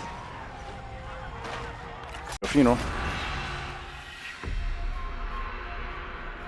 The world will bow before Yes. our power. Give me all the space I need to wreck you with my cavalry. 'Cause that's the main issue with the siege. Like, you don't have the space you need to get your cavalry about. Let battle come. I shall greet it alongside you. Right, let's have a look. Where's he coming from? I like how the city's in the background there. Slightly lower poly version of the actual city. He's coming out there. That's his reinforcements. The actual army's going to be there.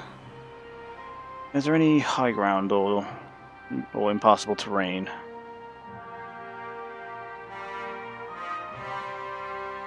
No, I think that's rock. These rocks are the closest we're getting to impassable. I mean, this is crappy terrain. We could force them through here. Bit of a ridge going on here, but other than that, well, we want to put as much space between us and them as we can. So we're going to use this rock as a barrier. Right. That.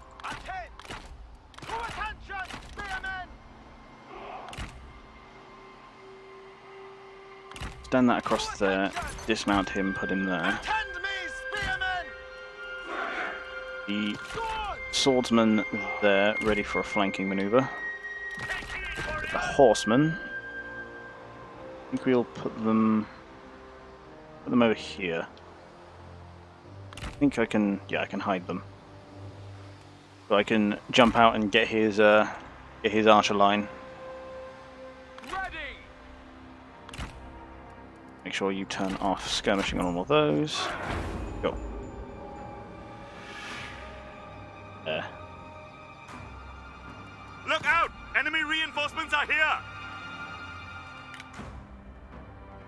He has a lot of dudes, but they're lower quality than mine, generally speaking.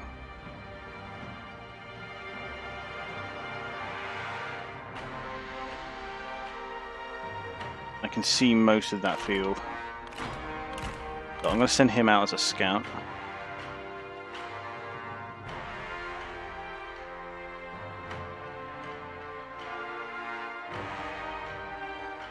Because he sallied forth, he attacked me, so he has to show aggression.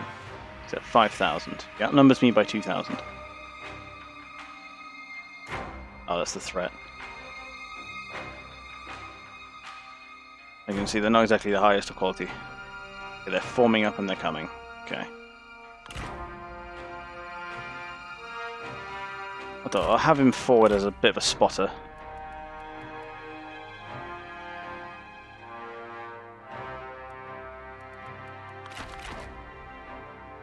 That's the line, I dare him to cross it. Sending his horsemen around the side, but his horsemen are... Well, they're Zhan's swords, so they're not bad.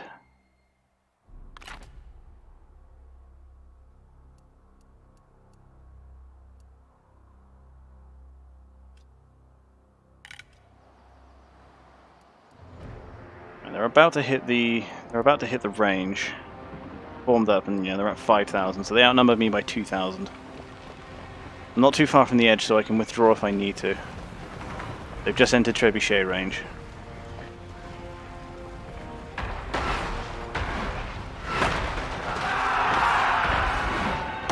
Oh, come on. Of course, I've got a fucking monkey operating the trebuchet. Let's see if we can't hit him from the side. At least get his attention. Ooh. That was always fun when you hit the flag bearer. Right, let's get the spotter back then.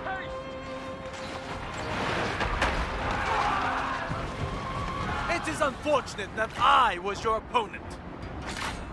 You continue to talk, yet I hear nothing but empty noise. Ooh, burn. However will he recover, I do wonder.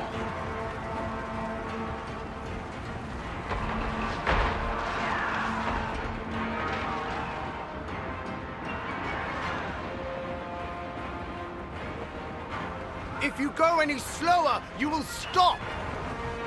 As long as I do not stop, it is still progress. Me walking while starting from a jog. Bowman! Heal yourselves! You should generally be okay there.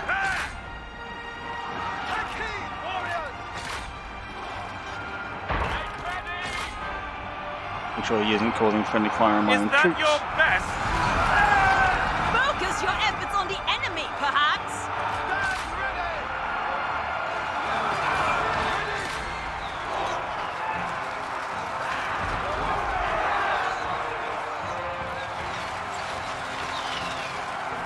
That's close ranks, but I'm bogged down by his cavalry.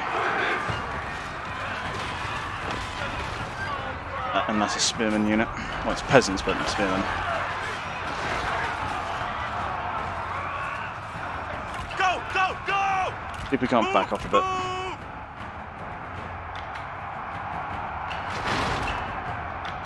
Spearmen, stand ready!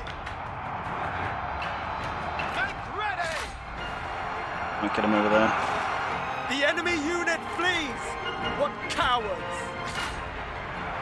Turn and get a charge off. I mean, they're only peasants. Can't be that much of a danger to actually heavy cavalry. So we're not faring too well in that fight.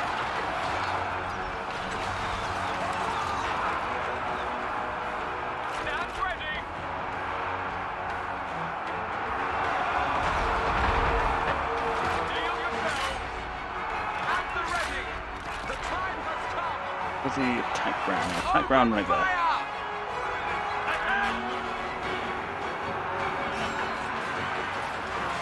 The enemy warriors are running. Ha! Strike!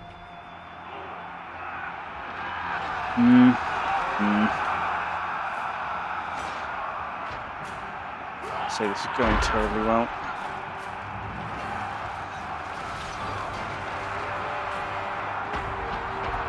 We're getting good attack grounds here.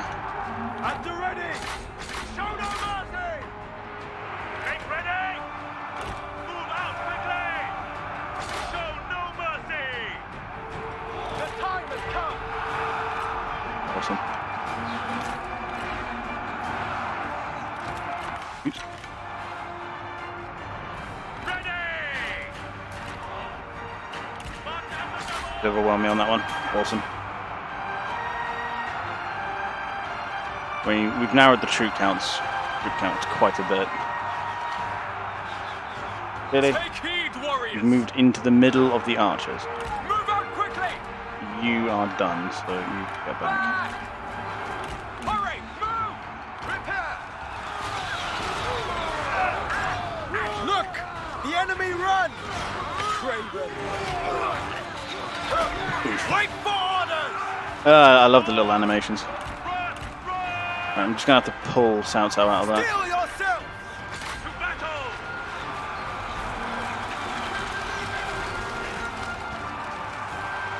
And dismount him, I think. At the ready! Enduring as the earth! Fine. If you're going to stay there and get in the archer's way, then you might as well shoot at something worthwhile.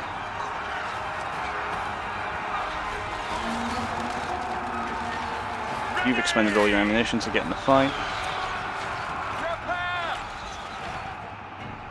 Stand ready! Back! Get back.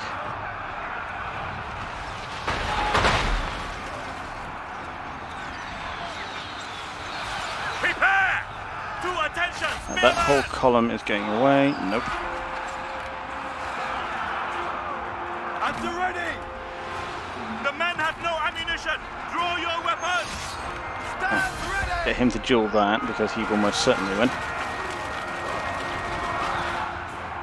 Steel yourself! You get back. You get in the fight. To attention! At the ready! Ready! Just the archers, so they can congregate there.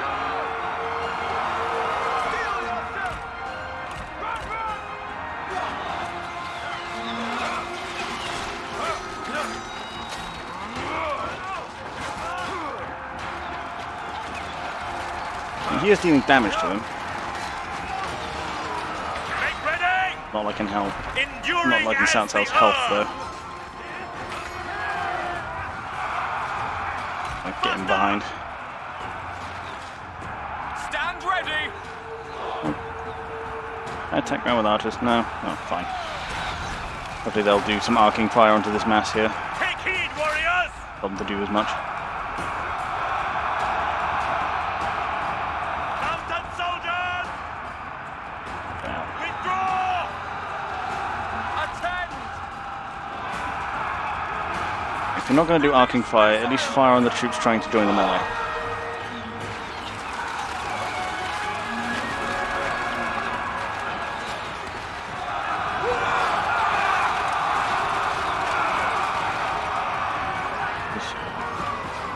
There's still 1,000 ahead of me. Fire! At the ready! The enemy warriors are running. Ha!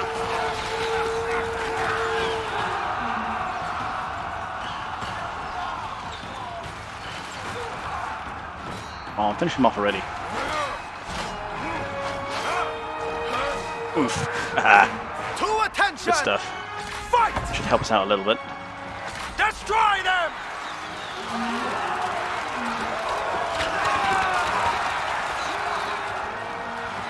Make ready! Ready! Do not relent! Kill them! Do Get not them to run them relent! down. You To get into that battle! melee there. Take heed, warriors! That's it. But it's going to be an after this battle job, who's next the time. Our warriors run! Craven dogs!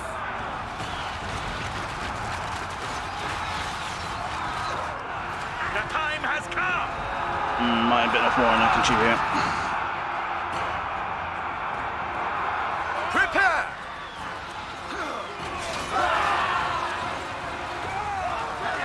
Spearmen, attend! Take heed, warriors! Attend, swordsmen! Right.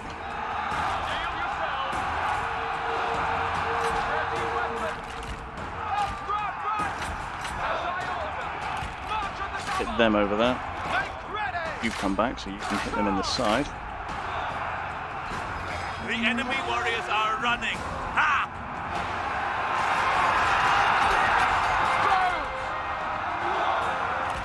Warm up and keep shooting. Ready! Double time! Pull him back. Well, I do apologise, I'm not paying too much attention to chat. Battle's gotten a bit intense. Attack! Load crossbow! They're backing off. Hurry! Let's reform the line. The time has come! Feel yourselves! Of course, they've come back. Our men flee the battlefield! Kill them!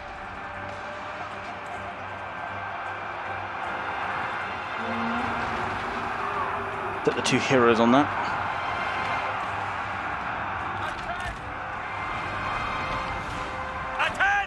Hopefully the commanding aura will get them back.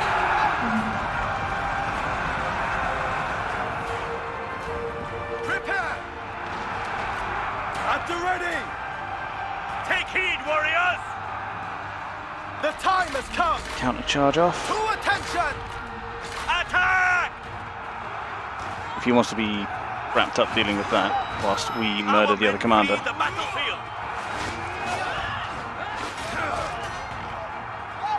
The enemy general falls! Ha! Right. Run! Where's the other one? Oh, he came to me. How nice of him. Make ready! Melee! If he wants to try and attack that, then we're going to surround him.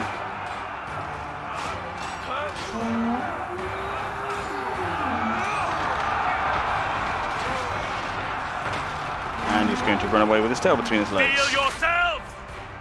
This is getting close. Take heed, warriors! Unleash fury! He's actually dealing with his cavalry now. Ready! Do not relent! This is a bloody melee. Swordsman ready! So this turned from how to play game into a personal stance on the last century of European socio-ideology. Enemy warriors are running! Yeah, basically that's how this channel goes. Make ready! It's not a problem. I've always supported, discourse so long as it's civil. Stand ready! Where did the spearman go? Wait, get back here. Deal with this. We've got 2 best of buddies here going at it. Get the strategists in to continue supporting them.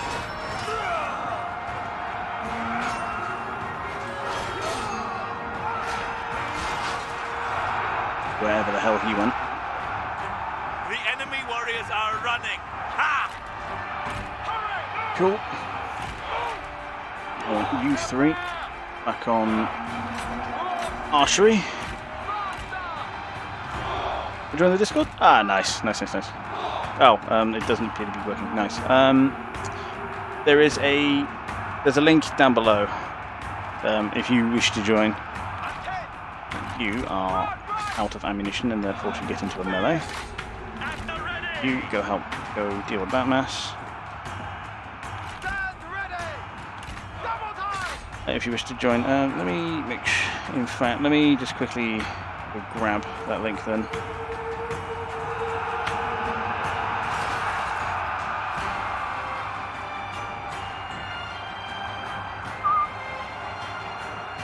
There we are.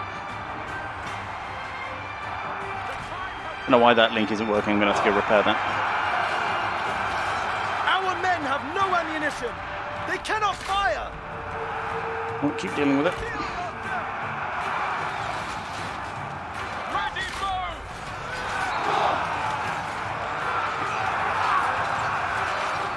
Hopefully we can deal with some of that.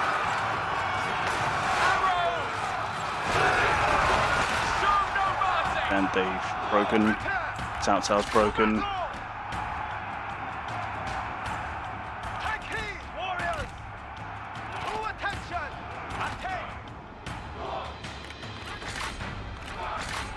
Deal with that. No, don't break. Ah, spider, welcome.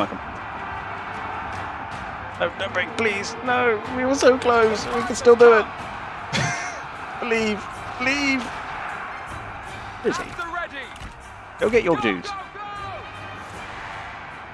At the ready! Move out quickly! Move! Oh, come on, you can do it. It's turned into a fucking melee, but we can do it. Right, they've come back. You impact them first. And then the archers can come back. Go get your guys. While turn around, deal with that. You come back.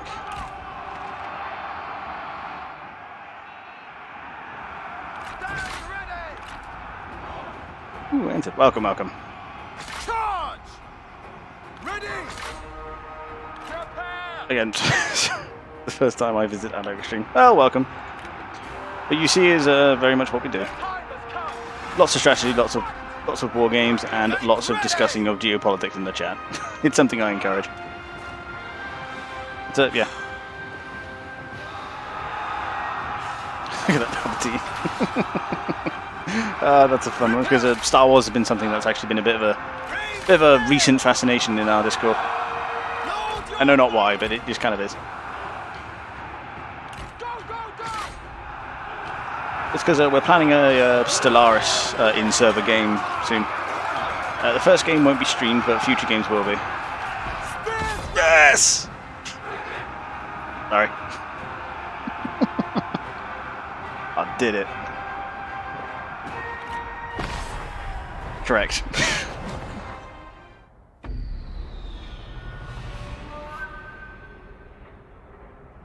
Respect begets loyalty. Fear harbors revolt. Inattentive leadership leads to disdain, to anger, then to revolution. You must regain control of My your ambition populace. is coming First to through fruition. subjugation, then through wide... Gee, no, I'll take that money though. May they remember my mercy. But yeah, Jesus, that was hard fought. This we offer. Another time, then.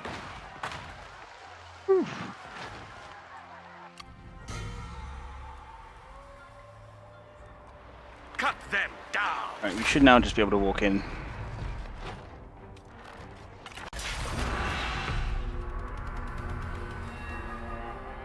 I would rather betray the world than let the world betray me. You would do well on Twitch. Yeah. Yeah, welcome. I've never had to sell my channel before. But yeah, generally I just do stuff and if you enjoy it, then stick around. If not, well, I tried. But yeah. Steel yourselves! Archers attend! Let's say Total War is just one of the many games we play. If you look below, like, you know, generally strategy of many veins. Mostly because I played strategy all my life. Artillery! And it's just what I enjoy. This stream was actually a favour to a friend, trying to sell him this game. And it turned into this. So, yes, welcome. Doing rather well. I'll close out this siege, and then I'll have to call it a night, because it is 2 o'clock in the morning in the UK. But yes, if you like dumb fucking, yeah, history, like, stuff, basically, if you just like nerd shit, then this place is a good fit. We tend to play a lot of Paradox here, like Paradox games, like, so, you know, a lot of historical stuff. A lot of riffing on real life events. At the ready! Right, who do I want in the tower? Probably not a bad choice. Put him there. At the ready! I'm actually going to have the trebuchets, I think. Ready! Take heed, warriors! The infantry ready to charge in that gate. Make ready! Along with him. Spears to hand! Steel yourselves! The time has Cavalry come! ready for the punch. Spartan soldiers! Make ready! In there. Attend! To attention! Get that gate open. Figuring each other. Yeah, there's a lot of that. We like to argue, like to argue bloody hell with each other, despite the fact that, you know, it's all on friendly basis. Go, go! But I've even put it in the Discord rules, just like, Take heed, warriors! Doc pops in now and again just to derail, or at least attempt to derail the conversation. But no, I think it's just generally the game. Like, it's all in good fun. I say there's nothing wrong with arguing as long as there's no genuine bitterness going around, even in the rules. Yeah, it's We have destroyed their gates! that was actually rather easy. But yeah, we've got a couple of playthroughs in a minute. I'm just about to finish off finally StarCraft 2. I'm in the later end of Legacy of the Void. Got a Deus Ex Human Revolution playthrough going on. We're going for the pacifist stuff because it's honestly the game's too easy if you go kill everything mode. So yeah, we're going for the hard pacifist run. After that, I've got Dawn of War, and I have forgotten the other one. had another one lined up. I'm sure it'll come to me. But yeah, that's intermittently broken up by streams like this, where I play a game because I want to, and various times of playing Paradox games because I love Paradox games to bits. I think the one I've got the most hours in is EU4. Watching makeup schedules. Yeah, I know, like, friggin', yeah, me and schedules don't mix, hence why I don't tend to make them. I tend to stream whenever I want.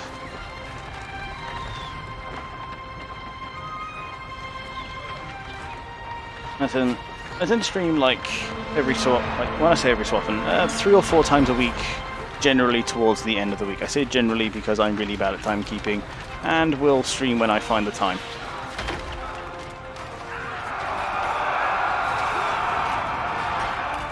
But you know, life for a 20-something in the UK is a bit crazy, especially right now.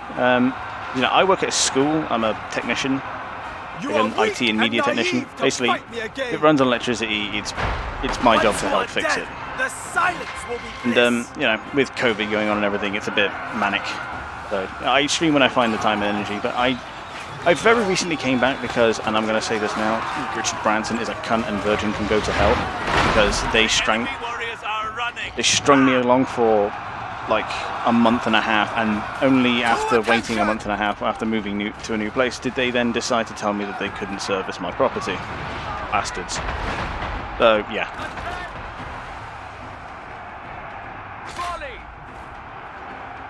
So I've actually just come back off of a nearly 2-month hiatus, which was not my doing, and I already feel bad enough for having had it happen, but you know, it was outside of my control, so what can I do? But yeah. I'm intending to make up for it in the near future. Like I say, I plan to have a watch party in the Discord tomorrow for a very dumb anime called Girls and Panzer, which if you like tanks and you like anime, boy have I got a show for you. And then I might stream something with a friend of mine, or I was thinking about continuing the Human Revolution campaign playthrough, whichever happens first. But yeah, as for an answer, yeah, that's what I do in real life. I'm a technician for a school that has where the higher ups just don't want to replace the IT system, so I'm forever doing patch jobs. You know, we all do our best, and you know, we get good results regardless. So, but yes, that's the long and short of it. I can't even remember where we were with Deus Ex.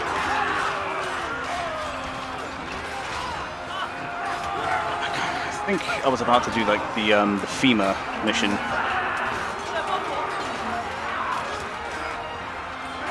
Yeah, I think that's where we were. No matter the cost, I will see you defeated. Have you eaten lately? You look gaunt. Stand ready. Our men are running, the spineless cowards. Yeah, let's get them in there. If you stand the archers out there, they're just going to die.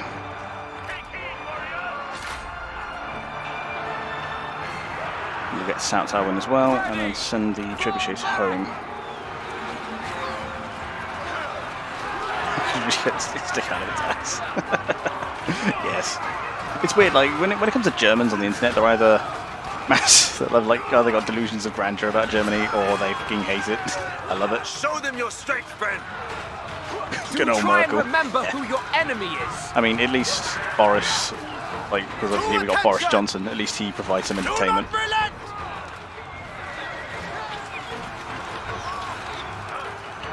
Oh, good old Boris, he's doing his best. Draw steel.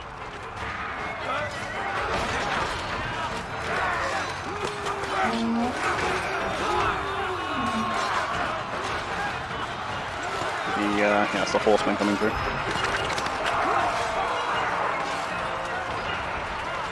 Our men flee the battlefield. It's infantry too. Prepare! Kill them! Ready! Go get him, go get him. Steel yourself! We have killed an enemy general. What? No more fight! Attend! He there only? Yeah, he was. Stand ready! Archers ready. Move! Attack! and then go after the Boats! last of the infantry.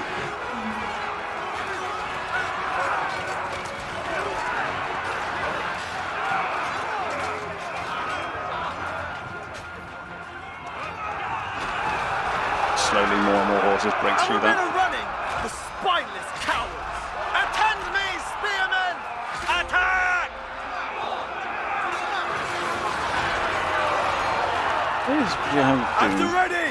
Go on. Oh, he's running off.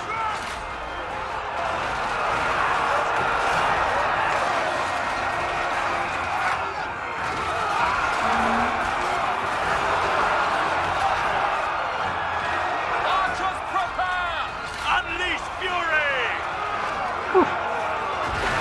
The enemy warriors are running. Ha!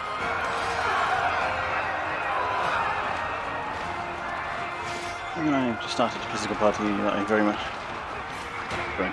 Well, yeah, to be fair, I actually considered going into politics for the longest time. Just because the political parties in Britain are not great. We've got the Conservatives who only ever look after the rich, but are the only ones even competent enough to govern. But Labour who can't get the stick out of their ass and stop potentially being Jew-hating people. And actually come up with a competent government. We have the Lib Dems who couldn't organise a piss up in a brewery. And like I say, like ironically, like ideologically, I lean towards the Labour Party, who are sort of like centre-left. But because I have almost no confidence in their ability to govern, I almost always end up voting for the Green Party, the environmentalists, because at least they've got a platform I can get behind, and they seem somewhat competent in delivering it, which is, you know, the Earth in it. Bad. Let's make it good again. What's that's dealt with? I'm getting into the middle.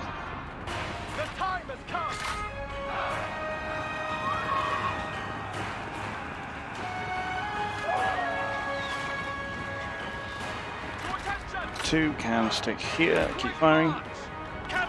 System that provides itself on not working properly. Yeah, no, yeah. Oh, this is the beauty of democracy. It's not the best government, it's the most agreeable government. But you know, we're not being drafted by some asshole and being told packing us off the war for a reason that's never going to pan out. So you know, got that going for us. You know, like I said, I wanted to go into politics for the longest time because I have like no confidence in the current parties and therefore wanted to make my own. Attention! Look! The enemy run! Craven!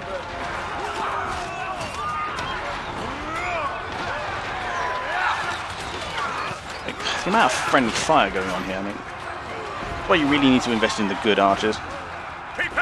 It's like the friendly fire in this game is real with the poor archers. The enemy have to be completely on their own if you're not going to kill your own guys. Ready!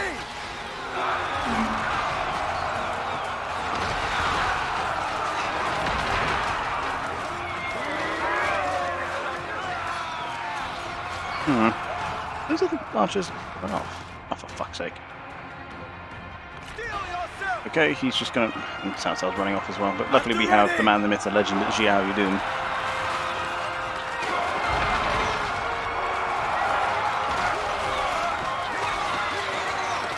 And we've got all the cavalry still around, so we might be able to force our way through this.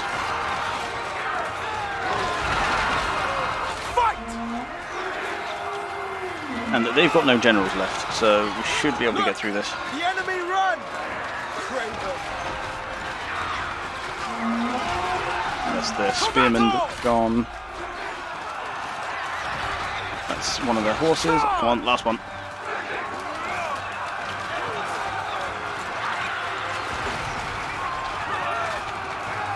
Come on, do it. Do it. The archers are right there. Take heed, warriors! Come on, push through them. Destroy them! Hopefully he can get clear of the archer towers. Very monarchist. Yeah, well, the whole meme of the channel is predicated on the idea of monarchism. That's why it's all the realm and stuff. Because the whole joke being that I'm some semi-incompetent ruler who everyone supports anyway. Because they find him either endearing or that's just some sense of loyalty. The enemy warriors are running! Den dealt with. These guys next. I mean, it's basically just like not even 10% of the spearmen and the cavalry are left.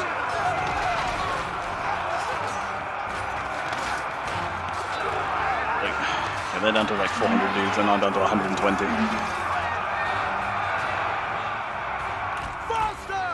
Just get up there and take the take those towers before they kill too many of us.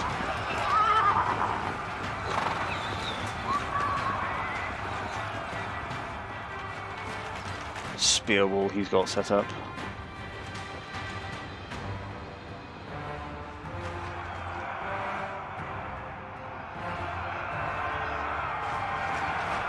We can get this tower taken. Oh, come on.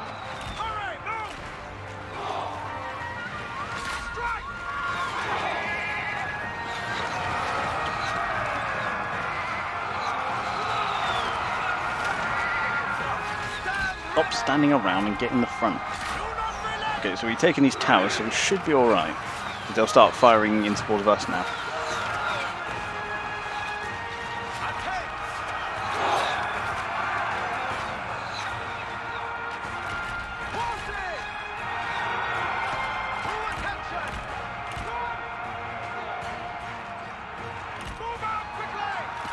Our warriors run! Craven dogs! This is what I was afraid of. The moment they met the spears, they were going to run away. It would be helpful if you would break into anything more than a light jog.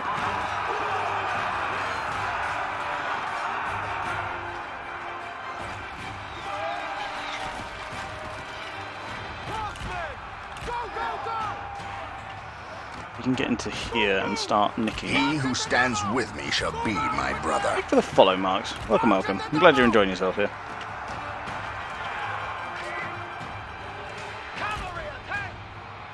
I have to nick all of these, aren't I?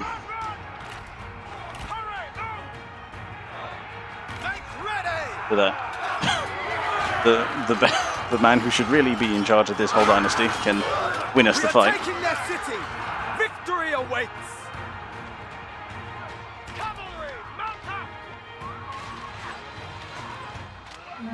Nope, they're gone.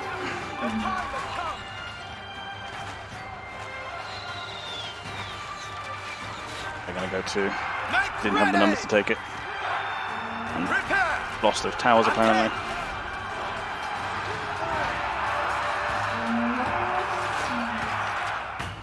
And they're likely gonna break in the near future.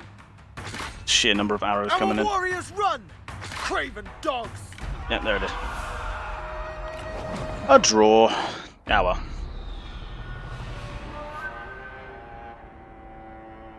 It is what it is. We should back off, replenish a bit. That's a big force in here.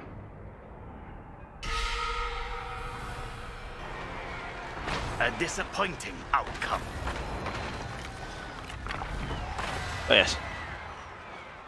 Either way, that is going to have to be me. We've been going for 4 hours and 15 minutes. 2 hours more than I intended to. But yeah, we've actually gotten a good deal done here. I'll probably continue this, to be fair. I'm having a bit of fun with it. Tomorrow I will likely be back with something. Probably Deus Ex. We'll see. But yeah, cheers for sticking around. I'm glad so many people found my dumbass entertaining. And if you want it more like this, then feel free to drop a follow. If you so desire. If not, well, that's okay.